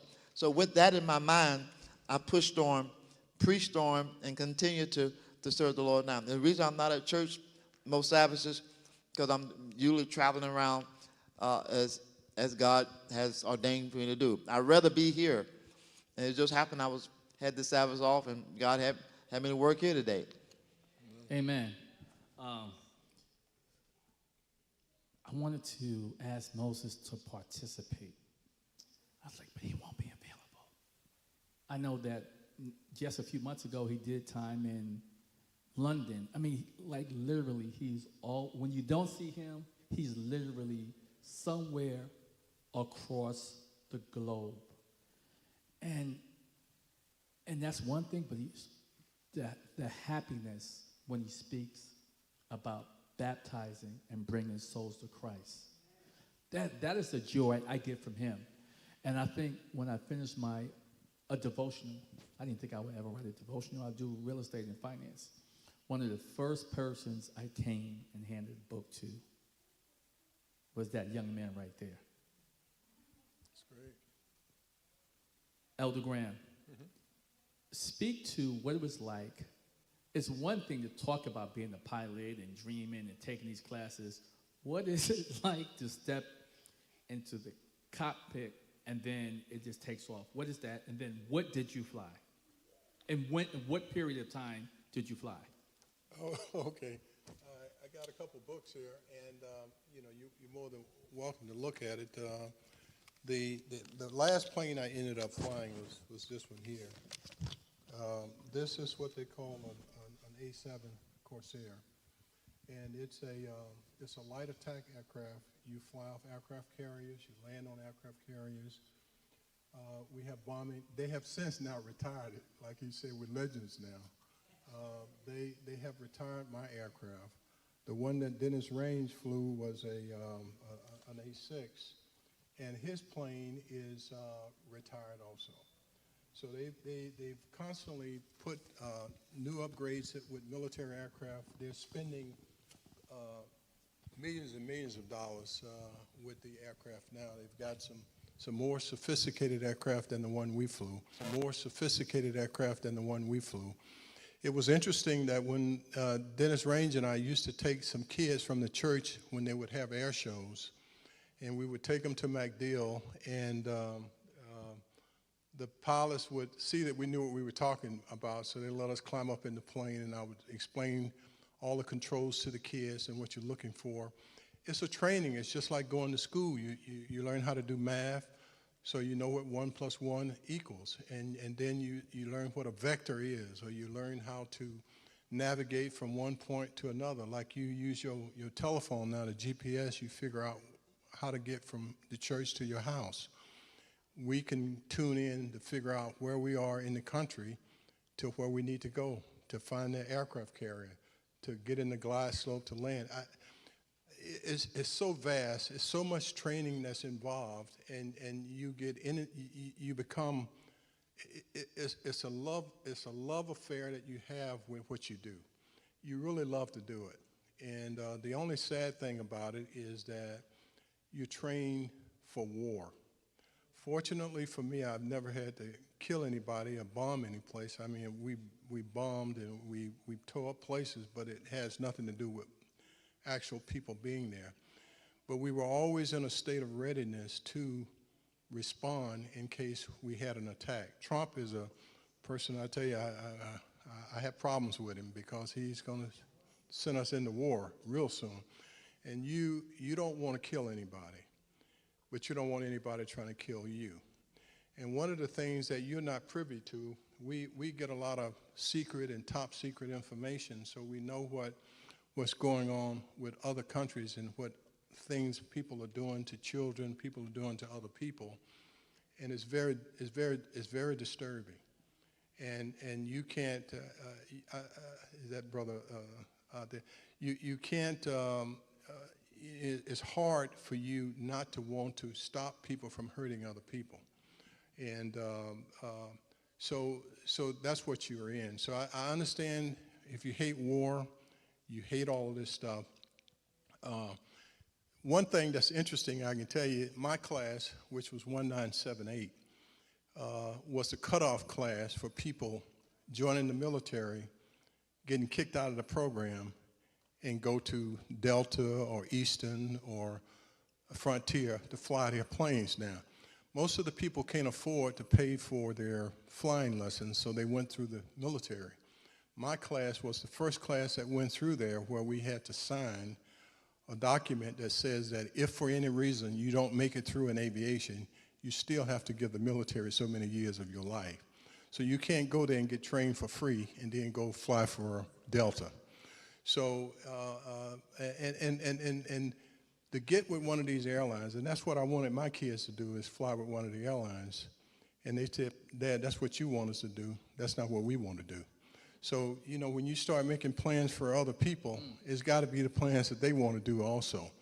So it's a way, it's an avenue by which you can get trained and curtail the expenses. But we know a lot of other ways to curtail the expenses, especially for people of color. There are so many grants, so many opportunities for you to get money to be trained to do what you need to do if this is what you want to do. But again, it's got to be what you want to do. And we find now that there are a lot of women that are in aviation now. We got more black women that are flying now than ever before. So it's not exclusively for men. It's you got probably more women that are doing it now than men. And I'm open for questions. So I can go on and on, but I don't know what you're interested in knowing about, what you're interested in hearing. It's a lot of information that we have, and I'm willing to share it with you with any of it. So We're getting ready to transition right now, but before we do that, so we're here now listening, right? We feel blessed. We've been inspired by the pilot and the preacher. But I just want to add that literally there's a group of people who every year, before they start their professional career in the NBA, they listen to a very important voice, and that voice is Elder Graham. So the lessons and the principles that he's sharing now, people who are going to make millions and millions of dollars, they sit down and listen to him attentively. You wouldn't speak to that as well, too, before you take? To that as well, too, before you take? You can answer that. He's going to speak about the $1 million that you... I didn't quite get the question then.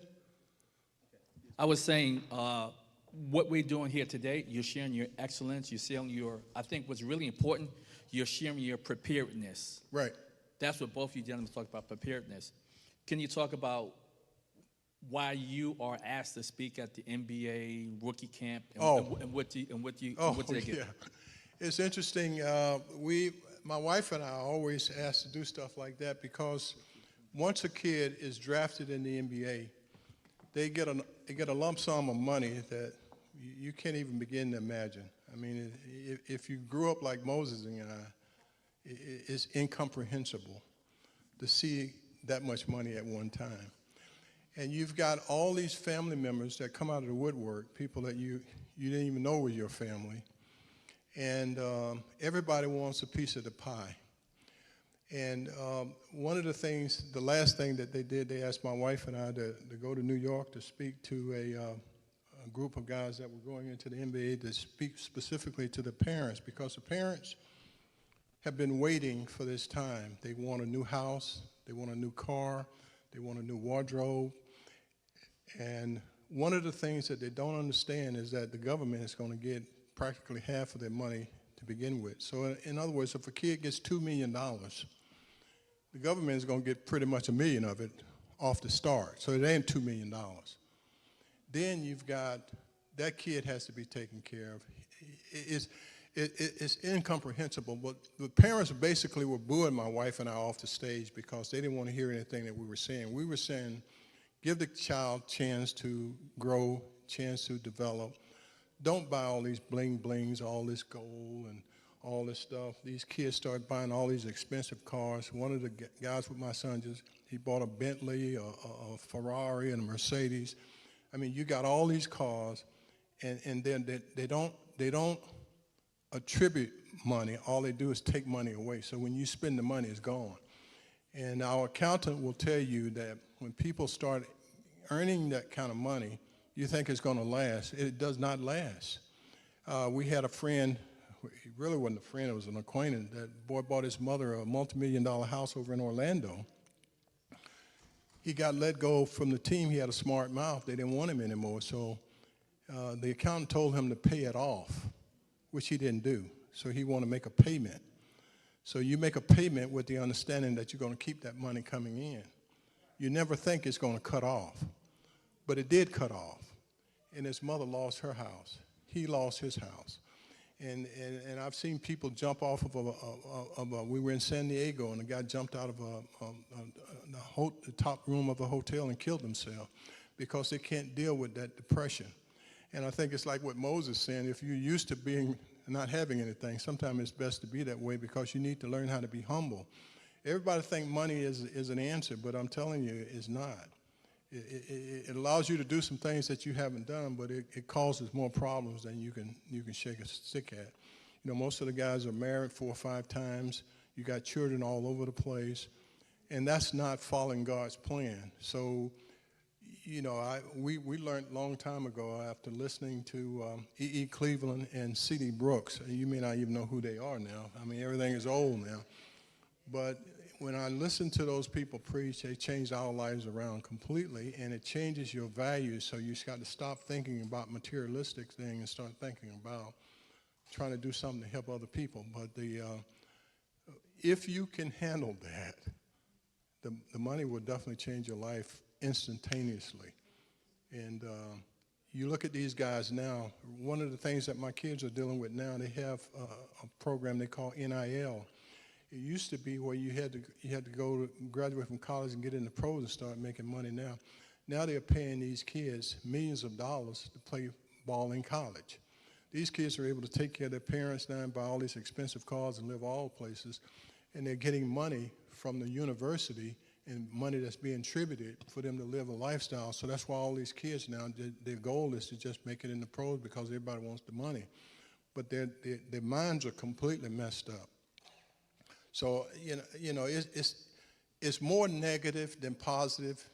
I know you look at it and think it's all positive, but believe me, the stories you see, the stories you hear about, and the people's lives you see that are totally messed up, you have to realize that you have to realize that the right plan is the plan that Moses is representing, trying to lead you to the Lord. We need to seek first the kingdom of God, and all these things shall be added unto us. And if you can't put God first in your life, you lost. And that's why I find that most of the kids are lost. To do is to try and decide what it is that you want to do. But you got to put Christ first in your life. And money will definitely keep you from putting God first in your life. I'm an eyewitness to it. So, yeah, I can talk forever about that too, but it's, you know, I don't want people to think it's such a good thing because it's been a lot more negative associated with than good. So now we're going to open up the floor for Q&A. So raise your hand and then grab the mic and ask your question. I had one question. Who's speaking? too, but you said that you, have you ever been in battle? But you said that you bombed it. Me or Moses? You. Say again. Have you? I wanted to know. Have you ever been in battle? But you said you you had like targeted strikes, but fortunately you didn't have to kill anybody. And the second question was, do you still fly? And if so, do you entertain or do you know anybody that entertains the fly-alongs? Do I still fly and do I know anybody that does what? You said you had you flew people before. Yeah. Like, yeah. So I'm saying, do you still do that, or No, do you know we somebody don't do that it. does? One of the things that we started doing, and one of the things that my kids started doing once they made it into the NBA, was for kids that were doing well academically and they were on the right route. What we started to do was to try and take those kids up for a flight. David Stearns, who used to be the commissioner for basketball operation, they told us that under no certain terms could we do that. They have a lot of restrictions, although top athletes don't follow those restrictions. See, one of the things that we do is we scuba dive, and we wanted to take people scuba diving and teach them how to. One of my sons is a certified scuba diver instructor, so we like to teach people how to swim underwater and look at all the fish and the life up under there. That's a big negative when it comes to that profession because you can mess up your lungs, or if you're breathing nitrox when you start looking at what you're breathing. So we know how to do it. We know who does it. If that's something you want to do, we can put you in the right direction.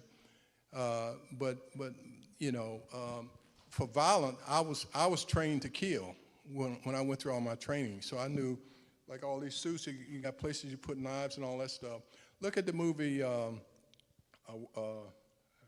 escapes me right now, but we were taught in case of a violent situation, you got to know how to end somebody's life, which is totally contradictory to what the elder is saying right here. So, you know, the military is another world. And see, you're like he said, there's a lot of stuff out here in another world you don't know anything about, and you don't need to know a lot of that stuff out there because a lot of it is no good. And but the stuff that you can make a difference with, try to make it be positive. See, one of the things that you have no control over, you sign an oath, and the oath is, I will faithfully defend this country against all foreign and domestic people and all this kind of stuff. But your president will send you out there to get killed, but he won't send his own child out there to get killed. So you're dealing with people that's got messed up minds. You're dealing with satanic minds. You're dealing with people that are evil. And if you're sworn to do what they're instructing you to do, it's totally contradictory to what he's talking about.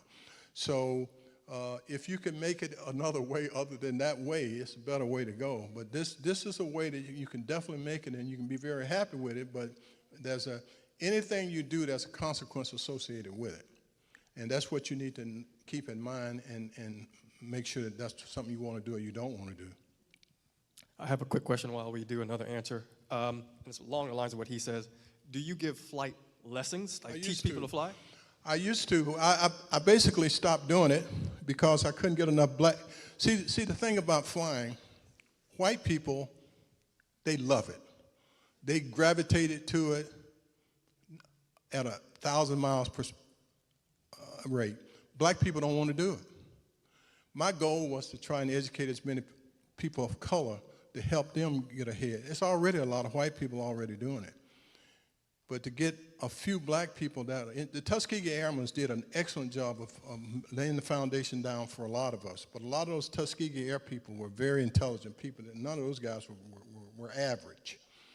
Most of us are average type people, which means that you got to work even harder for stuff to come to you. When you start learning about aviation, navigation, meteorology, history, those subjects are not easy subjects. And the pace in which those subjects come at you, the pile of information that they give you is enormous. We were listening to a program the other day where these guys are now at Norfolk State University trying to learn how to play football. All of them want to be professional athletes. But not, and the sad thing about it is, these kids are right in college and they're getting married to girls and they're having children right now and they haven't even made it themselves. So when they realize that less than 1% makes it, and they're not in that 1%. See, the average life expectancy of a professional basketball player is 3 years. The average life expectancy of a professional football player is 3 years. If you make it past that, you're exceptional. Fortunately, my boys they played over 5 years, so they're vested in it, which means they'll get a check for the rest of their lives when they get a certain age. But I'm saying the probability of doing that is minuscule. And there's a lot more opportunities in life to do than to do that now, than to follow that path. And that's something that we need to be cognizant of as you go into it, because when we're going into it with blinders on, you can only see, I'm going to make it in this, but you don't understand that when you get out of this area, you're competing with the people in the whole world, not just people in the whole world, not just in the United States. They got people in all these other countries that are competing now. So the competition level is extremely high. The probability of you making it, and you don't want to be negative, but it's very difficult. But everybody think that they're at 1%. And you have to think that way too, though, to make it. You have to think it. I had to think it. Otherwise, I never could have made it. If I listened to anybody sitting next to me, I never would have made it. I had to say, if it's going to be, it's up to me. And if a task is once begun, don't leave it until it's done. I had to become blind to that. And most people don't have that in their chemistry, in their makeup to do that. So the chances are, if that's not you, how can you make it there? Because your competition is so strong. You know, you got people that can do everything better than you can do. So how you got to figure out how to beat people that you don't even know how to do what you got to figure out how to beat them in. So that's why I'm saying you got to get with the right people that can help you see and help you understand what you're up against, and then help you prepare for that if you're so determined to do that. But it's better to do that than not to do anything. I give flying lessons. Say again? I give flying lessons. You do? Yes, sir. Oh, that's excellent. I tell you how to fly away. And I teach you that Jesus coming back, it'll be a free flight. Okay. Did you ever think about flying commercially? Oh, yeah. Absolutely. And if not, why not? Absolutely. That's the first thing I thought about. See, I didn't want to I was just telling them earlier, when I got ready to get out of the military, we had 3 kids. And they were all, first time my first son, I saw him walking. I had flown from overseas. We were in, I think, Wilmington. He came running up to me at the airport. I didn't even know he could walk. And I was getting ready to go back out to sea for 6 months. And my wife said, you know, you leaving all this for me to do. What are you going to do? You know, money ain't everything. You know, you sending money home, but you out having a good time. You enjoying your life. She's sitting there with babies crying, got to go in the stove, buy milk. They messing up the house, cleaning up. She said, look, this ain't going to work. So she gave me an ultimatum. You either stay in the military and we divorce, or you get out and take care of your family. And the problem I had was I didn't have a father, and I didn't want another man trying to raise my 3 boys.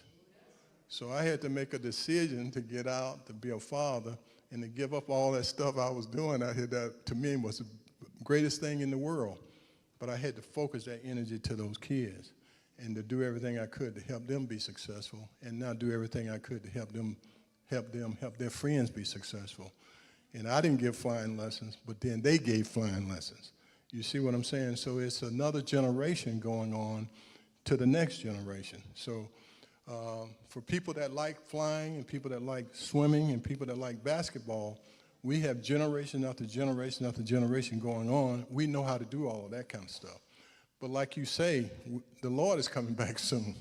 So how long are you going to keep playing these games? We got to get ready for the Lord to come back, see? So what Moses is talking about and all the challenges that he's gone through is a lot more important than the glory seeking that I'm talking about. I'm talking about having a good time in life. This is going to end. And it's not worth abandoning your family. We got too many black men right now that have left everything to the women to do. And we cannot, at some point in time, we got to stop it. And we got to take hold of it, and we got to do it. If my kids don't turn out right, I ain't got nobody to look at but me. If my grandkids don't turn out right, I got to look at them and then look at me. See, so you are accountable for those people. So yeah, I got out. I decided to go with, I was cocky. Now that's a bad word for me, because I only wanted to fly for Northwest because one of my best buddies got to fly with Northwest. And the second option was Delta. They didn't give me opportunities. I had an opportunity with Eastern, Southwest. I didn't want them. I was too proud. Pride is a very bad thing. So I got into medical sales. And in medical sales, I learned a lot about neurosurgery and orthopedic spine surgery. I can tell you anything about the brain and how the body works and all that kind of stuff, because I love all that stuff. But it's still not flying. But it gave us a lifestyle that I was able to spend time at home with my family and do that. And then I realized later on, see, most of us are stupid, basically. You're stupid because you're young and you're just stupid.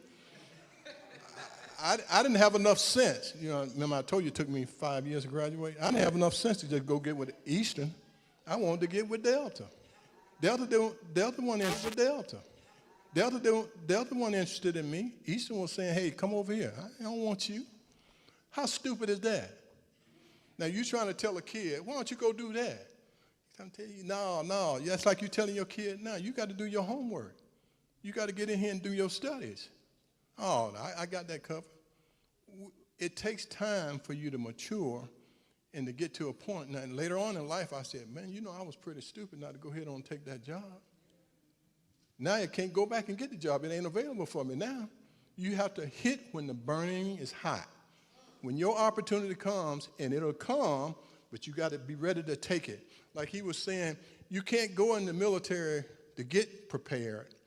I was swimming 2 miles 3 times a week before I even went there. So when I got ready to swim a mile, that was nothing for me. I tore that up. But had I not been prepared for that, I would have been way behind the 8 ball. You see what I'm saying? So what I'm talking about now is let's get these children and prepare them early so that when they deal with that, they don't have to be way behind. Like I told you, when I flew from Atlanta to Pensacola, first time on a plane, I got there, all them guys already had pilot's license. So I'm 11 flights behind all of them. So all I do is study. I study. I didn't have to do nothing physically because I'm in excellent shape. But I had to work that brain a lot. So what I'm saying is, if we prepare these kids early and we show them how tough it is and get them to stick with it, the future is unlimited. But it's hard to reach these kids because they're so influenced by their peer pressures, and especially when they go to college and all these girls around them, and you got too much to deal with. We had an article when our boys went to Brandon. They couldn't go out on a date unless I went with them. Everybody said, well, how crazy is that? The dad going out with his kids and they in high school? We go to a restaurant, and these girls going to the restaurant driving their own cars, got their own money. And I'm sitting here looking at my wife, how they can do that? Where their parents at? They're going to mess around here and get pregnant. I don't want one of my boys getting, you see what I'm saying? And if we don't get a hold of that, it can't be just the way we think. We all got to start thinking that way, and we got to work together. And like what Brother Moses will tell you, don't be unequally yoked. You go get you an Adventist girl, then you ain't got to worry about them high school girls. You go to Oakwood. you go to the academy. I'm dealing with the world. So I ain't at Oakwood. I ain't with all these Christian academies. I'm out here dealing with all these people having a good time on a party. That ain't the way to go. You better listen to what Moses is talking about, because I'll steer you the wrong way, Don't follow me, follow Jesus. Let me ask a question. So you guys, gentlemen, you both have nonprofits. Moses, can you speak to your nonprofit? Feed Our Children. You can Google up Feed Our Children. This is our 40th year of serving the community. FeedOurChildren.org. That started right down the street. Well, I used to be on WTMP radio station, and the Tampa Police Department called me out when they had a shooting at Lee Davis Clinic. And the manager was begging for her life while she was trying to get in her car. And she had a restraining order on Moses White's son, who was her boyfriend, and he was very violent. But he was such a narcissist. While she was begging for her life, trying to get in her car, she said, "Please let me live." He shot her dead right in the parking lot. Everybody was watching. Kids was watching. The TPD asked me, would I come out and talk to the group of kids who just were traumatized really about this whole thing. Then I realized while I was out there having little sessions, I was bringing people from leadership from the community, and they would talk to the kids and we have some snacks and stuff. And within that, because we was giving out food anyway, but one of the kids, when I asked him, I said, "What would you like to have?" It was during Thanksgiving area. He said, "I'd like to have one of those Thanksgiving meals that they have on TV." I said, "What you mean?" He said, "I want one like those little turkeys and being on the table and all that other stuff they have on the table." And I just thought I thought everybody did it. And come to find out, when I was asked, I said, "What did you have last Thanksgiving?" He said, "We had some hot dogs and some chips." And his mother was on crack. That's what he was saying. And I realized I was in a different world. I was in Ponce de Leon, College Hill. And so that's when we started doing more so on Feed Our Children. And I saw how God just changed many lives. So until I told him since that day to now, I say we will continue to try to do a Thanksgiving feeding. And we just did one. Zelda was out there. They were out there taking pictures and stuff, and we did it over at the university, and Brother Ben Dickens from the men's ministry came and did a great job, and people helped us out. We had hundreds of people came, it was on the news. And so I just thank God for the opportunity to be a servant. And, somebody did it for me, and I feel I'm obligated by God's grace to give back the best I have. So this is our 40th year we're celebrating here in the Tampa Bay area. We serve in different countries, down in Haiti. We help different orphanages, and God has blessed us. Never had a grant, just funds that people give us. We try to supply their needs. Let me just say this here. There's this saying, you can get everything you want, right? If you help enough people get what they want. The lesson that I'm picking up today from two gentlemen who I highly admire is giving back. There's a question, there's a statement. What makes the great great? They no longer think solo, right? They think community. They build community. 40 years of feeding someone besides yourself. And Brother Grant, right? It wasn't just about him getting to that top. Even when he was in the midst of maybe, I'm still struggling with the academics. Can you imagine that? I'm not secure in my opportunity, but I'm going to help someone get to where they want to go. Is that something? Brother Grant, speak to your nonprofit and how that's benefiting others, and how it's benefited you guys as well too. We are under the radar type people. My wife don't like nothing known about nothing because she heads up most of everything, and she is one of the most generous persons I've ever seen or met. She gives nonstop. It's difficult because sometimes when we come around, and typically my boys are around too, and a lot of people recognize them.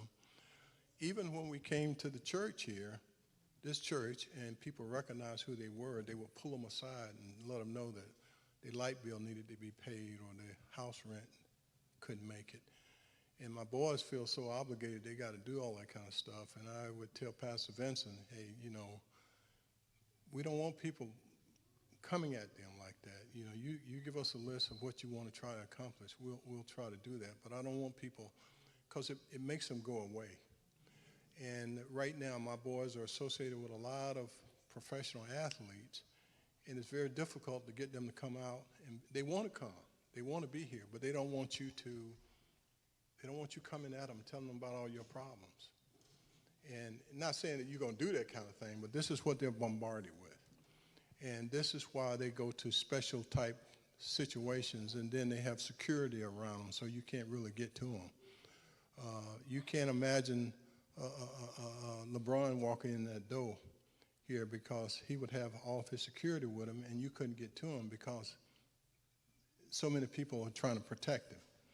And it's like that with a lot of these guys. So you give, but you don't give to be recognized. You don't give to be noticed. You give because there's a need to give. And what we find is that there are more people that need than you can ever imagine. And one of the challenges that we deal with is once people know that you're giving, they don't know how to say, thank you, you've done enough. It's like when you give, you keep giving. They keep coming back. And then they bring their people. And it's constant. And that drives you away. I'm telling you, it drives the people that are in a position to help away, because what our message today is that you've had your chance. You've had your opportunities. You made your decisions. Our goal is to reach the kids now, and we find out that the kids don't have fathers in the house. They don't have adequate anything for the most part. So if we can do anything to help one kid be a little bit better off, that's all we want to do. We don't want to be recognized as that type of thing. We just want to try and fill a need that we've identified that's the need we want to fill. We don't want you bringing all the needs, because the needs are evident. Like he's saying, you got people, everybody needs help. We all need help. But at some point in time, somebody has to put their foot down and say, all right, here's where we're going to go now. Here's what we got to do, and you got to follow that path. You can't expect for people to keep giving, because once you give, giving. Because once you give, Our philosophy is we'll teach you how to fish, show you where to go to fish, help you get started, but then you got to go fish yourself. And then once you learn how to do it, then you reach back and help somebody else and teach them how to do it as well. So that's our philosophy on that, and I'll leave it at that. Listen, can we give the pilot and the preacher a hearty hand clap? I want to just add something. I want to just thank those who have helped us, even at this church, because every day we're delivering groceries to families in need all over Tampa. And then I'm also in the school system. And one of the books that people love at the school system, the one that Charlotte Grant wrote, we used to take our books all over the school system. So thank you, Charlotte, for that wonderful children's book that you had. God bless you. Okay, with that said, I did speak to Moses, and we hopefully can reintroduce that book back on the market again. Elder Graham, do you have a book out, and where can people learn? What does that mean? No book yet? We don't have a book. We don't Have you thought about it? Because the principles and things that you share is of utmost importance in this community. Because when we feel like everything is stacked against you, I remember you first told me maybe 10, 15 years ago how that instructor, he wasn't being friendly, how he brought you to the bottom, and it wasn't a good situation. It's one thing when people say, well, I don't like you, I'm a pass up on a promotion. What you thinking, if he wasn't prepared, if he would not have been preparing the entirety of his life, would he have made it out that situation? There had to be some type of animosity. Who's this guy that's swimming and doing everything else, breaking all these records? Let me show him. Let me show him, right? So yes, the deck is stacked against us. Many of you recently heard my brother speak, and one of the things I appreciate by him, he said, expect expect that they're not going to support you. Expect people are going to come after you. And expect to pray. Expect to be on your knees. So those just things I just wanted to share. Again, Moses, thank you so much for pouring into us. Elder Graham, thank you so much for pouring into us. And to me, it wasn't just about the people in the audience. That's why I asked the communication team to record this, because this is going to go out. I'm going to clip it. I'm going to send this out. I want thousands upon thousands to hear this message from these two living, spiritual trailblazers. Give them a hand. Thank you so much. Thank you. Next up, I think we have Elder Kwan that's going to give us a few words of Vesper. Can someone get Elder Kwan? So going forward, so this is the fourth Sabbath of this month, and I think they may be available for a few questions at the end, afterwards. So every second and fourth Sabbath, we will have AY in the sanctuary. Is that okay? So spread the word, share the email, let them know that AY is going to be exciting, right? It's going to be engaging. It's going to be something that you want to share with others in your community.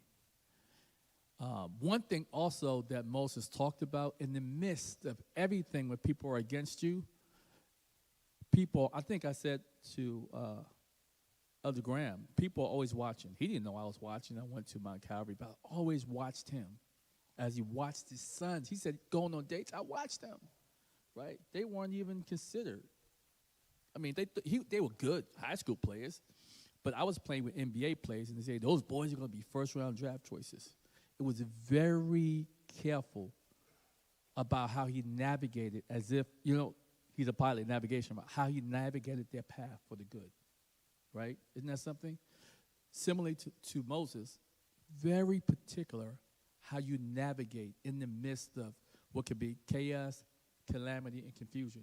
Moses had every opportunity to go to the left. They said he would probably have been the next Luther Vandross. But what he said, only what you do for Christ will last. Thank you, guys, and we have Elder Kwan coming up. All right, everybody. Wake up. Some of you are you ready? You're about to stretch your legs in the social this evening. Just to close out this AY segment, listening to these two gentlemen and listening to the service today. First of all, let me see the hands of everybody who was blessed on today. I was tremendously blessed from morning until now. One thing stood out to me during Pastor's sermon.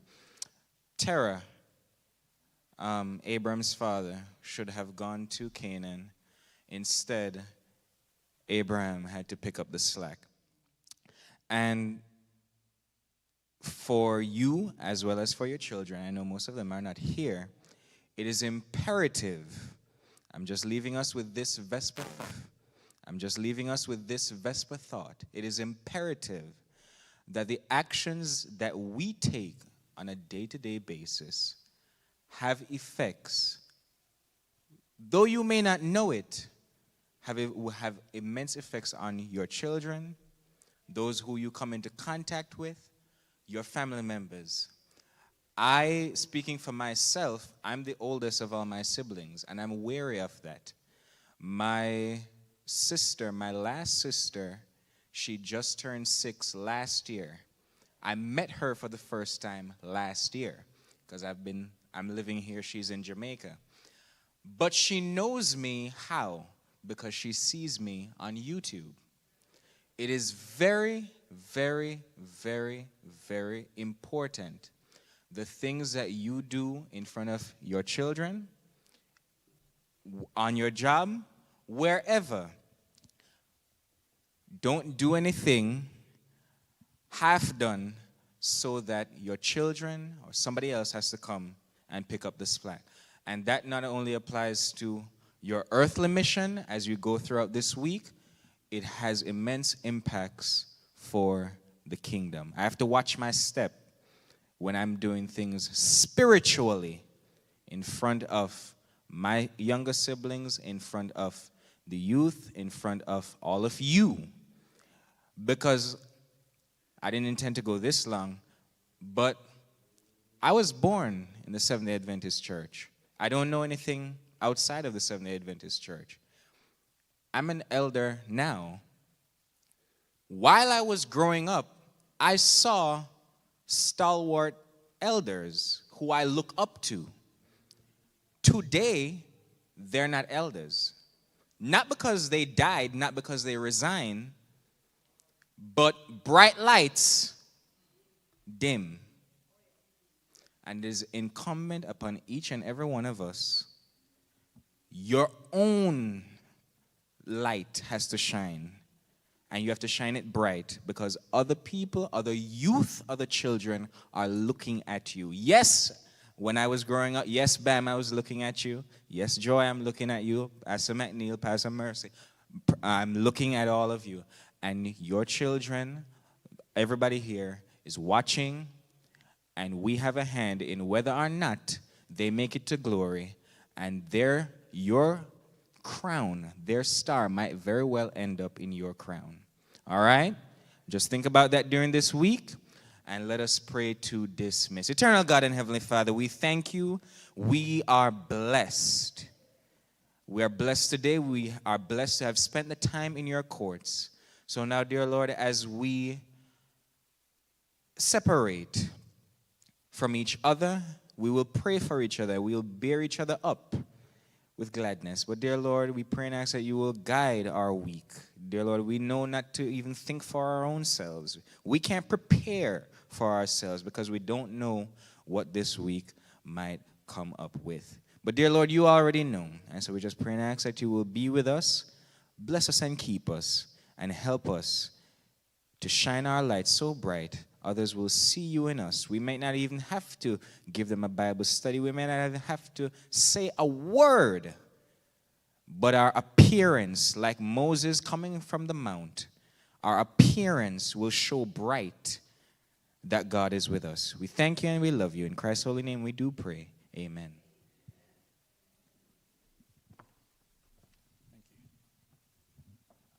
I would be remiss if I didn't say thank you to Bam for opening us up, Olivia, Brother Dickens. Isn't this beautiful? I said, can you help me out with one piece, right? Can you help me out with one piece? And I walk into church this morning, just a little late, right? And I see it looking beautiful, right? So thank you for your sacrifice. Thank you for pouring in as well. We were thinking about getting you on the stage, but we're going to get you the next time. And we just want to give him an amen and a clap for just, the labor of love. So in the next, I think we have a social this evening. So I think it begins at 6:30. So everyone has a chance to change clothes and stay here. Change in the bathroom. We don't want you to leave. Call a friend. And we look forward to seeing you on next Sabbath. Thank you and God bless.